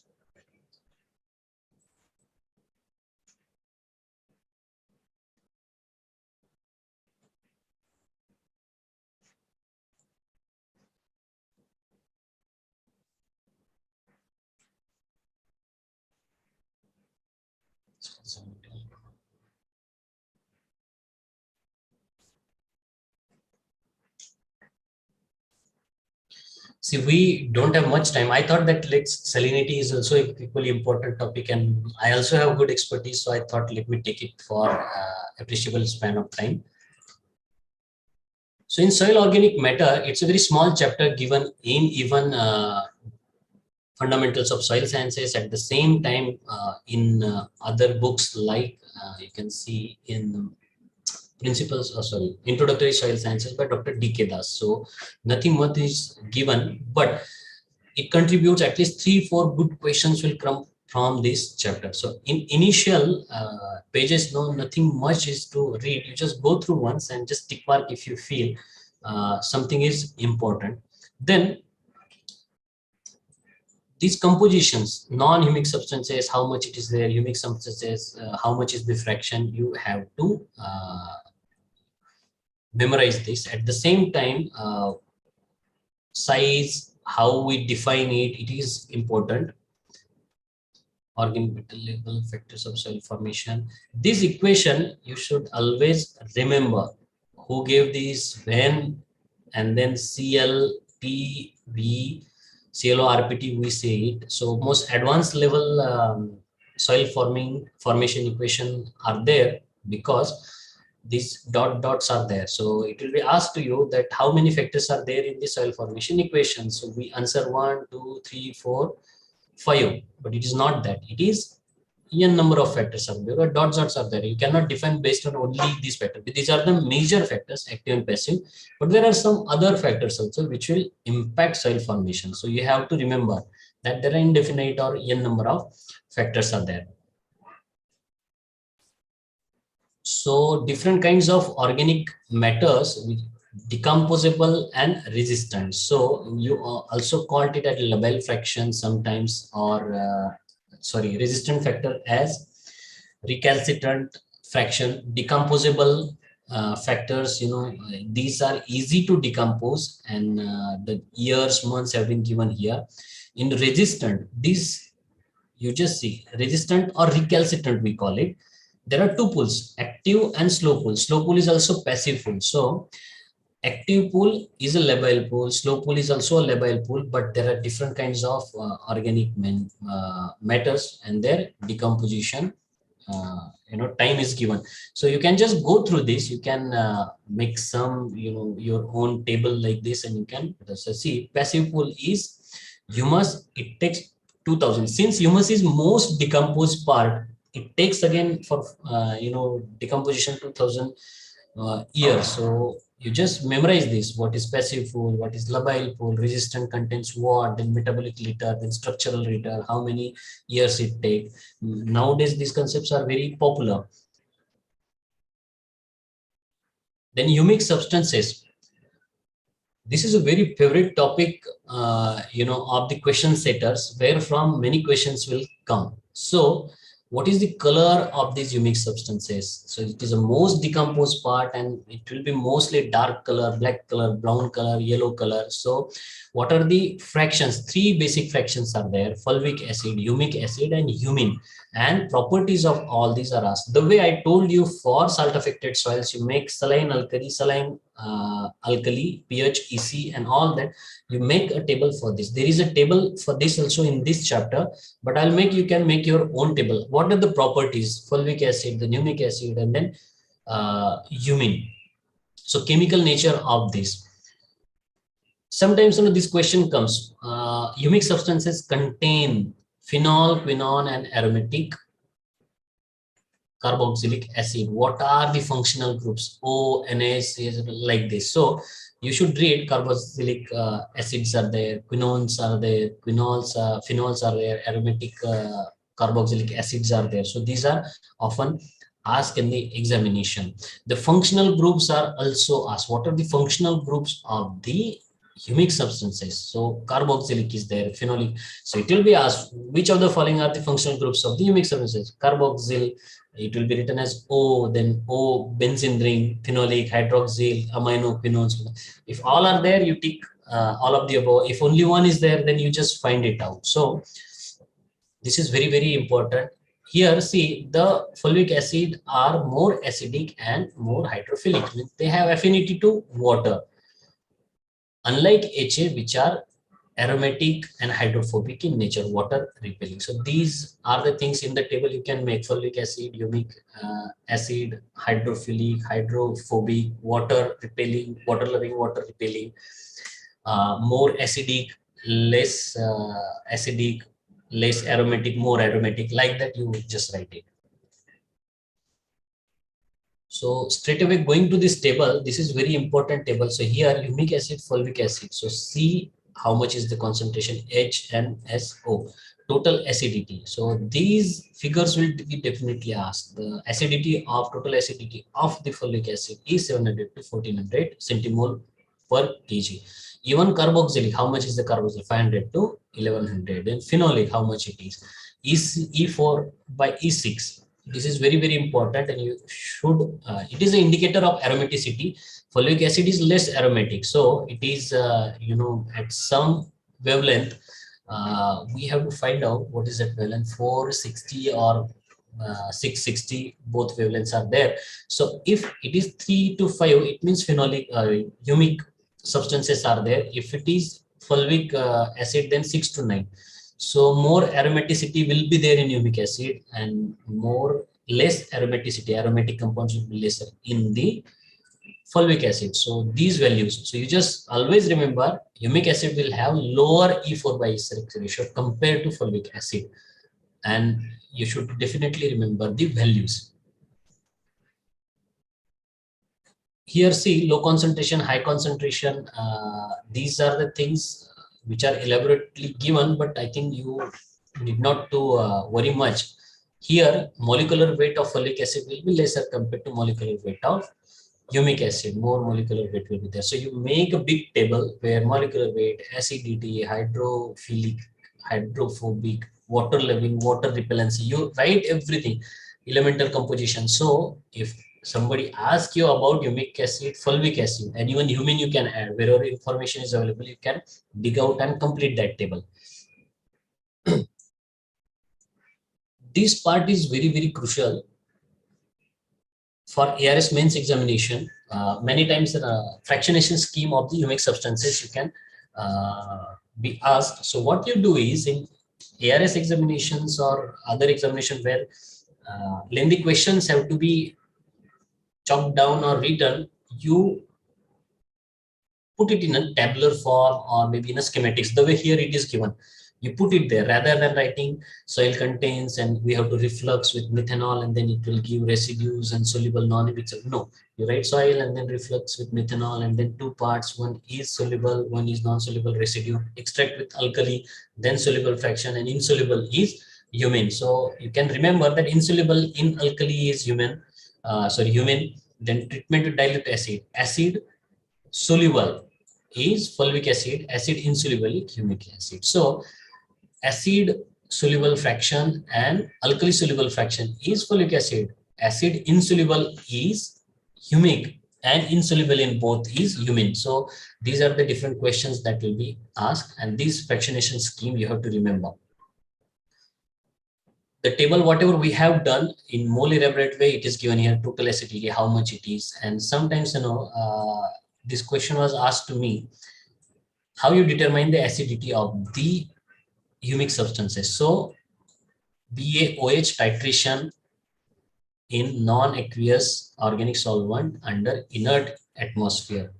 So these kind of questions are in molecular weight.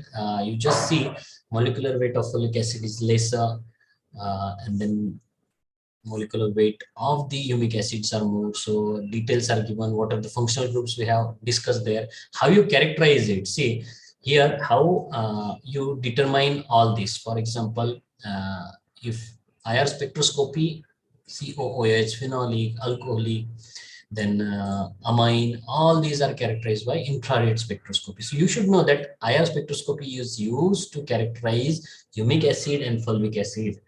If total acidity is to be known, BaOH titration is used. Elemental composition, if you want to know, then N and S by Zeltal-Ziesel method, CH by combustion method we normally use. And see the results are given on the top, the elemental composition and everything. Then I was telling you E4 by E6 ratio. So 465, 665. At other places 460, 660 will be given. You just take this only. E4 by E6 is, and many times like E650, 665 we write on top. So it is not like that. So it is E4 by E6 ratio, and details are given here. So here what you can do is fluorescence or excitation spectra at this characterizes the humic fractions. So Nuclear magnetic resonance is one of the technique where some of the carbon 13 H can be studied in the spectroscopy. So only name you remember that NMR spectroscopy, nuclear magnetic resonance, even the long form. Sometimes it will elaborate NMR spectroscopy, nuclear magnetic resonance, nuclear magnetic resistance, nuclear molecular resonance. Like that, the questions will be asked. So you should know what exactly M is, R is, N is, nitrogen magnetic resonance. Like that, any option can be there. You have to remember nuclear magnetic resonance, and it is used for specific, atoms with neutrons, odd numbers of total number of neutrons, protons, and then mass number. If you want to know, then you need NMR technique. Electronic spin resonance is also there. So this is also used, and transitional metal ions are used in this. So you don't have to go in deep, only the techniques you remember the names, why it is useful. X-ray diffraction, XRD, what is this? Crystallinity is mostly determined using the X-ray diffraction. Then scaling electron microscopy, SEM, is also used. Okay, so reaction, these different metal ions, how they react, and there is one sequence CuNiCO. You have to remember it as it is, affinity of different metal ions toward the HA complexes. We also call this Irving-Williams series, affinity of the metal ions to the different organic complexes, humic acid. So copper is, in organic soils, copper deficiency will. Why? Because they will have affinity toward copper, nickel. So you can make some code, CuNiCOZnFeMn, like that. You can make some code, and you should always remember this. This will be asked. They will be, sometimes copper will not be asked. You just arrange this. Sometimes this order in a wrong, different combinations will be given. So you have to tick mark CuNiCOZnFeMn, like this only. Lignin, cellulose, and other, in biochemistry, when you learn that course, all those things are mostly as what is polysaccharide, what is monosaccharide, what is oligosaccharides, what is lignin, whether it is slowly decomposable or whether it is, for example, cellulose or lignin is given, which one is more easy to decompose. Lignin content will be more in wood, or cellulose content will be more in wood. Like that, the questions will come to you.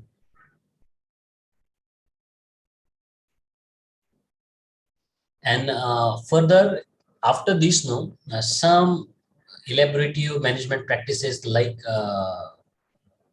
explanations are given. For example, if you have to manage the soil organic matter, how would you do that?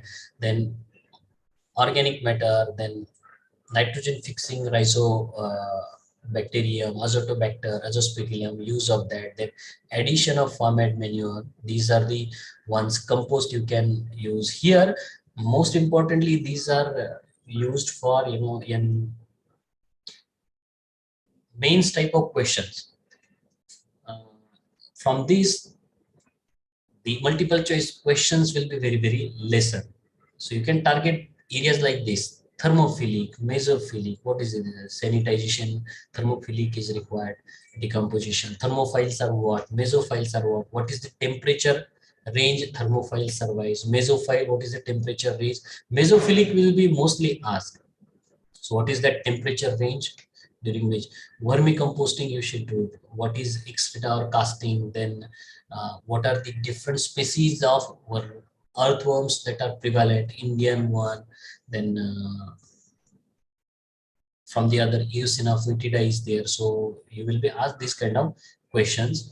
Then of farm sources of organic matter, like rapid urbanization, agro waste are there. How you do that? Municipal solid waste.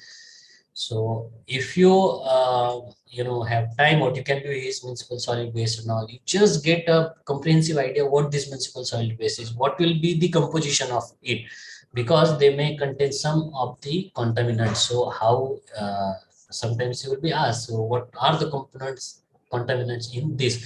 How we can rectify that? What is the average concentration? So municipal solid waste will have lesser until unless industries are nearby, but sewage from different industries and other, but that can be treated also through different treatment plants. You should know the in the soil fertility chapters of Indian Society of Soil Science book, you will get different fertilizers and their NPK. So for all these also you just write down somewhere: vermicompost, farmyard manure, compost, municipal solid waste, NPK. What is the composition? These are elaborate things. If society book at the end, mostly management related aspects are given. For example, it is organic matter, how you do that. Not more specifically, many questions will come from the last part. There are few parts which are not there. For example, wider than 30 to 1, you know that the decompositions will be slower. If it is less than 20, decomposition is faster. You just tick mark once and rest, then you can maybe this conceptually, if CN ratio is less, then you can have more decomposition. So rest wherever you find the information is not important, you just leave it. Wherever it is possible, you just underline all those things, so that next reading you don't have to worry much. You can straight away go there. At least for this portion, it will take 5 to 10 minutes to read. If you don't want, if you have exam tomorrow, and then you just go to that particular part rather than reading the entire book. And some of the concepts is free energy concepts and all, whatever recent concepts are there, then you just read that nowadays. So that's all from this. I just wanted to cover organic matter from Dr. D.K. Das's book also. They have given some extra points, but it covers mostly whatever organic matter related things that are asked in examination. This chapter and salinity, these are very, very important chapters in the sense that you know most of the things, but when it comes to exams, you are unable to answer. E4 by E6 we create confusion. pH of salt, saline, alkali, we create confusion. So these are questions which will be definitely asked. So you have to have a good understanding of these concepts to answer this. Okay, thank you very much. This ends soil organic matter also. I have taken 4 more minutes of yours. If any quick questions are there, I'll be happy to answer. Or maybe you can take down my email ID. If you have some questions, you can write to me. Just type here.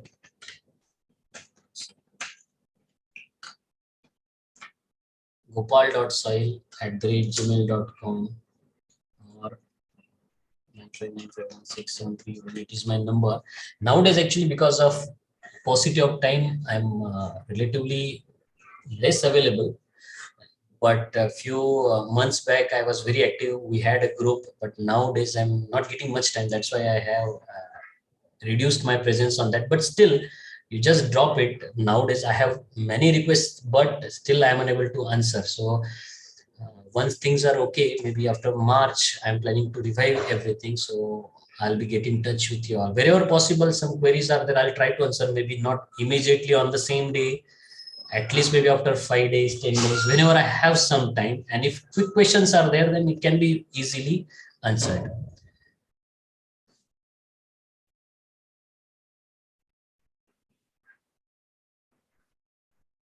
I just wanted to ask one question to you all. Do you think this method of teaching is effective, or maybe we should prepare a presentation? Because I'm not much, you have to gather a lot of information in the presentation. Again, we are unable to connect. We listen to presentations. That's why I normally use books, and then and there you can see what is important, what is not. What is your view? We have taken 2 lectures. You comfortable with PPT or this method of teaching, so that in case in future we have to do some sort of lecturing, so we'll modify accordingly. I'm comfortable with this approach actually. And I'll not be as good as you people to memorize, because if you ask me now what is the E4 by E6 ratio of this, I will not be able to answer. But I can tell you that this is the concept and you should read it. I think, sir, this is best, sir, because we people who are preparing for JRF don't know how to read books. ISSS because it's very lengthy book. So I think you teach well. And even for this chapter, not these two chapters, first lecture I prepared very well for these two chapters since soil salinity is my area. So I could not prepare much, but I had a hold. So I thought that I will be able to tell you whatever I have. We should know what is to be done. Then you can, reading and everything, concepts and all, we can always discuss with our teachers and all. But see, exams can be cracked only when you know what not to read. हम सबको पता रहता है कि हमको इतने books पढ़ने Yes, हैं, sir. But Yes, books sir. में क्या क्या नहीं पढ़ना है. आपको 20 बुक दे दिया, 20 बुक में 5 पढ़ना ही नहीं, क्यों अपना टाइम वेस्ट करना है. We have to be that's what actually one of my senior told me, and that I always have in my mind. So I will always prepare in a way that if when I read for third time, I don't read the bulky stuff which is not going to be asked. आप उसको mark करके notes बनाइए, तो next time आपका एक page में से अगर एक ही लाइन रीड करना है, आप क्यों पूरा पेज पढ़ना है. हम बस वो लाइन पढ़े and then you go to the next page. It will save lot of your time.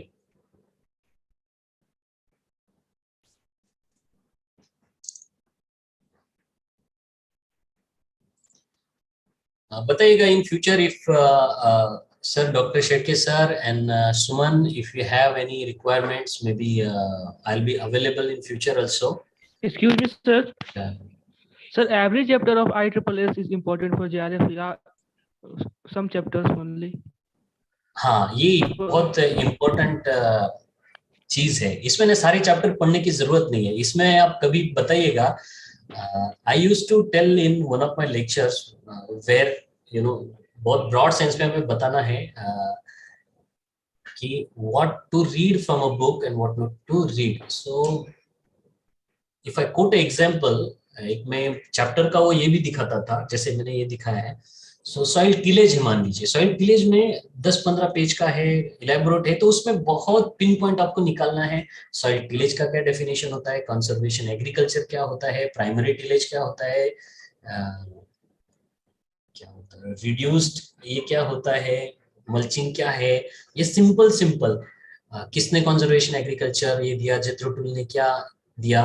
But otherwise उसका जो इलेबोरेट पार्ट है ना, आप उसको एब्सोल्युटली स्किप कर सकते हैं. इवन वाटर मैनेजमेंट एक चैप्टर है, आप देखिए उसमें कुछ कंसेप्ट आप उसको पिकअप कीजिए, पढ़िए एक बार, लेकिन आपको at first instance you should read it. Second में आप उसको ड्रॉप करते जाइए, कि पूरा चैप्टर मत ड्रॉप कीजिए, उससे कुछ पोर्शन. सॉइल फर्टिलिटी इवैल्यूएशन एक चैप्टर है इस बुक में, तो उसमें there are many things important. बस आप उसको हाईलाइट कर लीजिए या फिर अंडरलाइन कर लीजिए. अपने बुक को बहुत अच्छे से रखिए. आपका बुक जिंदगी भर आपके पास ही रहने दीजिए. जूनियर को देना है ऐसे नहीं करना है. मैंने सारे बुक्स दे दिए थे, फिर से खरीदे, फिर से मैंने किए. तो आपका बुक आपके पास ही रहना चाहिए. किसी को जरूरत है तो वो आके अंडरलाइन कर लेगा, तो आप अंडरलाइन कीजिए. हमेशा के लिए आपको एक रेफरेंस रहेगा कि इसमें इतना पढ़ना है, ये जरूरी है. अब जो दूसरी चीज है ना, वो यूजफुल है कब, जब आप कोर्स वर्क है आपका कोई soil fertility plant nutrition, how to improve the productivity of salt affected soils. उसमें आपको थोड़ा कहानी लिखना पड़ेगा कि साल्ट अफेक्टेड सॉइल क्या होता है, ऑर्गेनिक मैटर लगाना पड़ेगा, साल्ट टॉलरेंट वैरायटीज देनी पड़ेगी, उसके बाद लीचिंग करना पड़ेगा. तो उसमें आपको टेक्स्ट मटेरियल चाहिए. तो इस टाइप के एग्जाम के लिए एक्सेप्ट एआरएस मेंस में भी बहुत ही आजकल थोड़ा टफ और अलग तरीके से पूछते हैं, तो आपको उस समय वो पढ़ना पड़ेगा.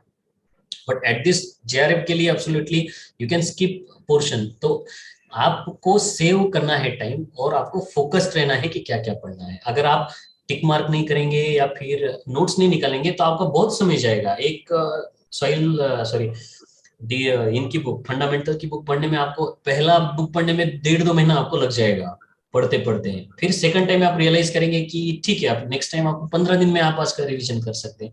अगर अच्छे से टिक मार्क किया, हाईलाइट किया, तो 10 दिन में ही आप खत्म कर सकते हैं थर्ड फोर्थ रीडिंग में.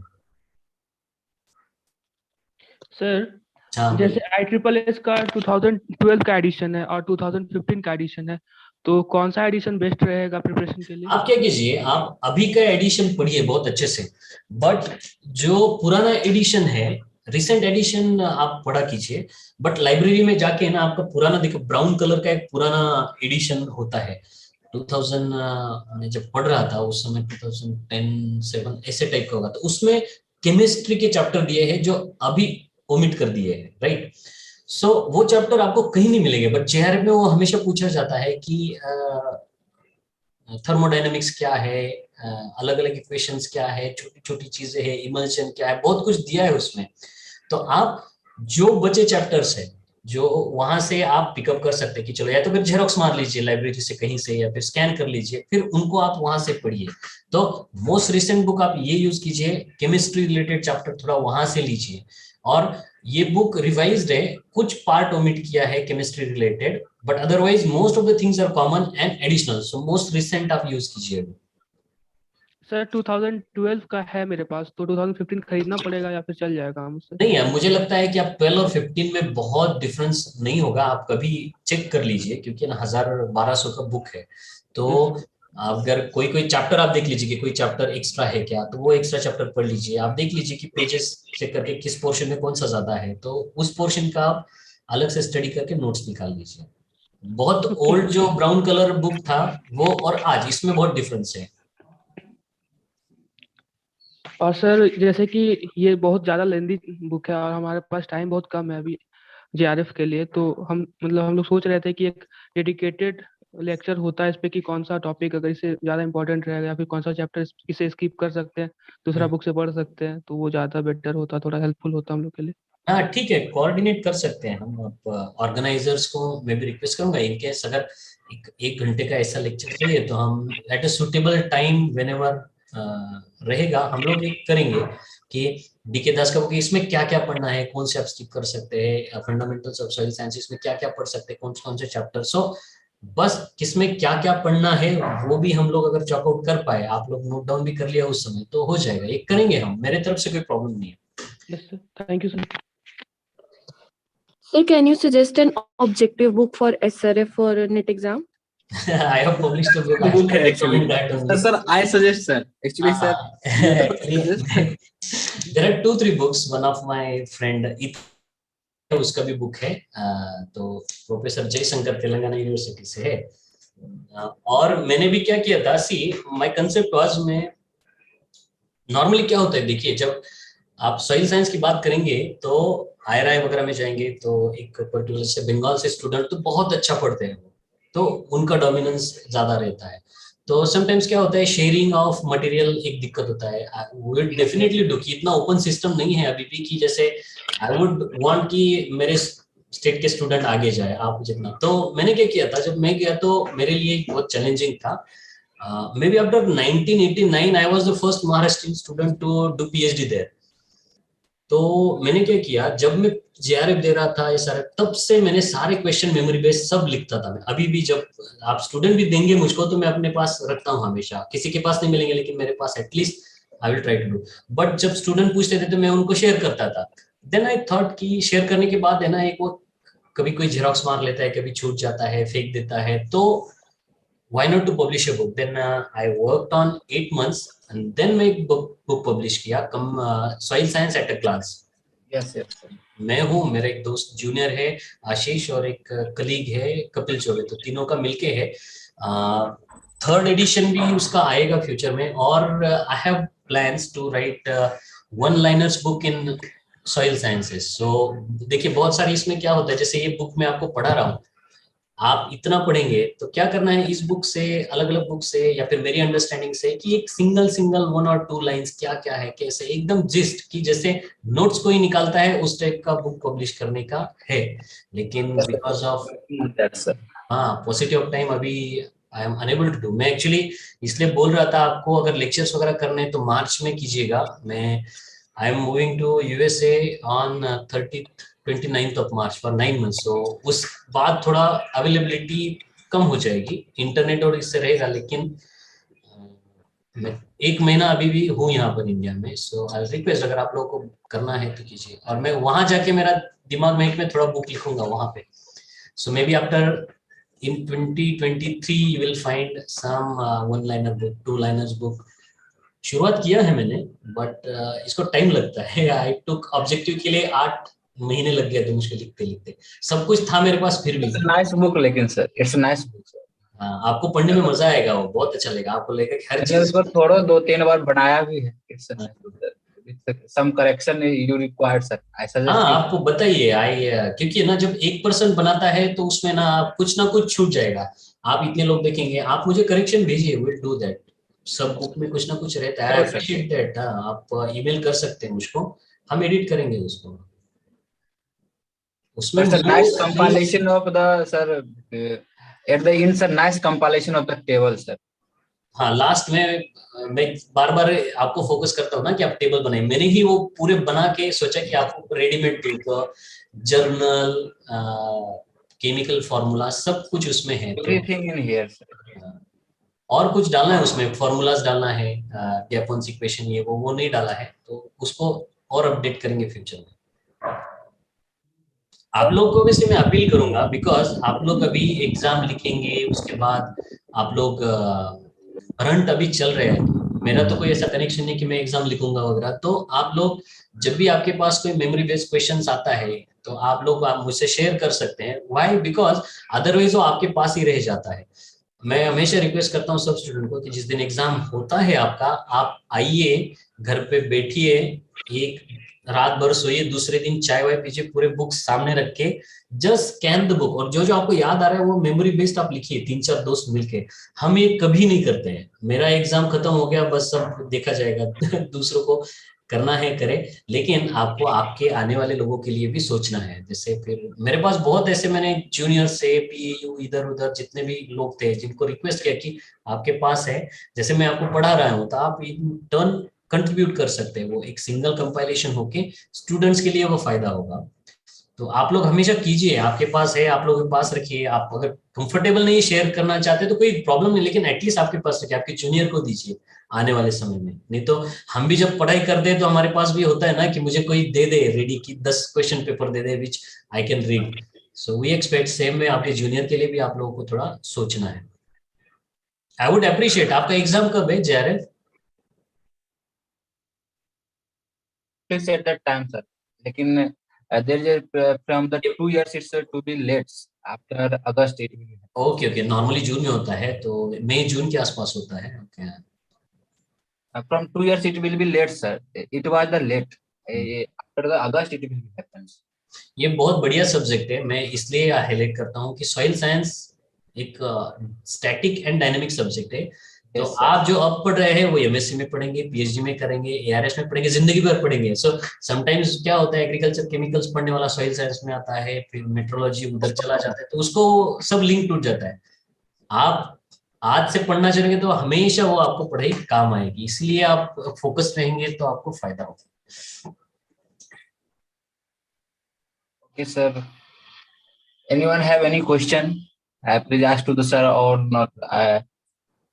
किसी को कोई क्वेश्चन है तो आप पूछ सकते हैं, नहीं तो हम सेशन को एंड करते हैं। सिल्के सर, डॉक्टर सिल्के एक सर। मिनट, एक और जेआरएफ के लिए बायोकेमिस्ट्री का क्या सिलेबस कहाँ से पढ़े? तो इसमें है ना, देखिए बायोकेमिस्ट्री के लिए बहुत ज्यादा बुक्स या फिर टिपिकल नहीं। आप क्या कर सकते हैं, आपका कोर्स वर्क कभी अगर नोट्स हुआ है यूजी में, तो उसमें आपको बायोकेमिस्ट्री का एक कोर्स हुआ करता था, अगर वो नोट्स है आपके पास बहुत है, वो एंजाइम्स क्या है, लिपिड्स क्या है, पॉलीसेकेराइड्स क्या है, ओलिगोसेकेराइड्स क्या है, कौन से साइकिल से, इतना डिटेल में बहुत नहीं पूछते, बट सिंपल सिंपल आपको पूछा जाता है, डीप बायोकेमिस्ट्री नहीं पूछते हैं। जेआरएफ के लिए एडिशनल आपको 11th-12th का केमिस्ट्री एंड फिजिक्स भी प्रिपेयर करना चाहिए, और एग्रोमेट्रोलॉजी भी प्रिपेयर करना है। सॉइल साइंस हम पढ़ लेंगे, लेकिन एग्रीकल्चरल मेट्रोलॉजी प्लस 11th-12th का फिजिक्स एंड केमिस्ट्री, ये आप एडिशनल रेडी रखिए, तब आपको जेआरएफ में फायदा होगा।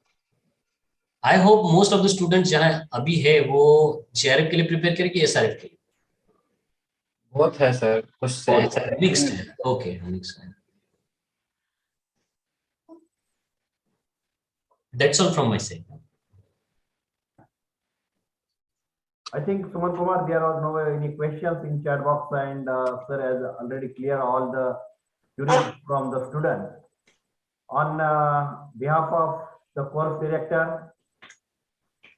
faculty, and the student, I would like to thank Dr. Gopal Mahajan sir for giving a very nice very informative lecture regarding the salt affected soil as well as the soil organic matter. He is continuously from 10:30. There is near about 2.5 hours. He is continuously engaged in solving all the problems or the questions that is related to the student. Thank you very much, sir, for giving very nice, very informative lectures, and definitely we will keep one extra lecture, whatever earlier we have discussed regarding all the chapters and what portions did you have to cover regarding the different books. Definitely we will keep some another lecture, especially for that topics. And whatever information you have given today was definitely helpful for the JRF, SRF as well as the ARF student. And whatever books you have written, that is soil science at a glance, definitely that will be helpful for the welfare of the student. On behalf of all these faculty, Mahatma Phule, appreciate David Rahuri. I am very thankful. Thank you very much, sir. Pleasure is mine. Thank you very much. I would appreciate if you can send me the recording of the presentation. Yes, sir. Yes, sir. Live stream. We will send After it. downloading the clouds, I try to send it. Okay. One another message from Dr. B.D. Bakre sir. Actually, he want to make that your thanks, but actually he is engaged in one online meeting. That's why he told me that please convey my thanks to Gopal Mahajan sir. Yeah, thank you very much. Because of all blessings of your teacher only, we could do so good. Otherwise, I have never thought from college like agriculture college today, I will move out and do soil sciences and study here and there. And see, sky is the limit. I just told you that I'm just moving. I have been recently selected for a Fulbright fellowship, and I'm going for 9 months at USA. I never thought of all this, and it's because of maybe soil sciences, all the good teachers, they guided me, good seniors who guided me. I followed the path, and the most important part is focus. You stick to only one point and concentrate on your efforts. Maybe not today, not tomorrow, maybe after months and years, definitely success will follow you. If you, do not focus, then things you cannot achieve what you want to. So that is also last line message of mine. And you can do whatever you can with focus. Sir, actually, someone request to you, sir. अगर आप sir चाहें तो 2 मार्च को अपने पास sir एक vacant lecture है, सिर्फ उसमें सर आप ब्रीफ कर देंगे कहाँ से कितना पढ़ना है in Monday. Sir okay, 2 March is okay, इस Monday not sir, 2 March Monday है. ठीक है, 2 March is convenient for me, no problem. 1-2 घंटे का रहेगा. यस यस, उसमें सिर्फ हम डिस्कशन करेंगे कितना पढ़ना है, क्या पढ़ना है और किस किस से पढ़ना है. और छोटे you please arrange this lecture on 2 मार्च. ठीक है, करेंगे. फर्स्ट आवर में ही रहेगा, इसी सेम टाइम पे सर. बिल्कुल. सो मॉर्निंग आवर्स में कि आफ्टरनून आवर्स में? Morning hours sir, same hour. ठीक है, सुबह रहेगा तो अच्छा है, बिकॉज सुबह में एवरीबॉडी इज फ्रेश, थोड़ा सिमुलेशन आसानी से होता है. और एक छोटा सा टॉपिक रखेंगे उस दिन सर, सिर्फ जैसे क्या पढ़ना है उसको फॉलो, जैसे आपने आज बताया सर, ठीक उसी तरह से सर हम चलेगा. आप जैसे ना स्टूडेंट्स क्या कर सकते हैं, they can keep their books, जो 4-5 बुक्स है नेसेसरी अपने पास रखे, पेंसिल रख लें, तो उसमें वो वहां पर टिक मार्क भी करेंगे और उसमें क्या क्या पढ़ना है क्या नहीं है मैं छोटा छोटा बताते भी जाऊंगा, तो इजी रहेगा इसमें. Yes, definitely they have sufficient time, but that is on 2nd March. They will get all these books, and at the time of presentation, they will keep their books along with them. No problem. Okay. Whatever tips you have given, a very short tip, that is very important for their study because they are in initial phase. Whatever tips you have given, definitely helpful for those students, sir. Thank you very much. Thank you very much, sir, for the behalf of all the students, sir. Yes, thank you for sparing your valuable time, sir. Pleasure is mine. Thank you. Okay. Thank you, sir. Welcome. So I'll just stop sharing and leave the meeting. Yes, sir. Thank you.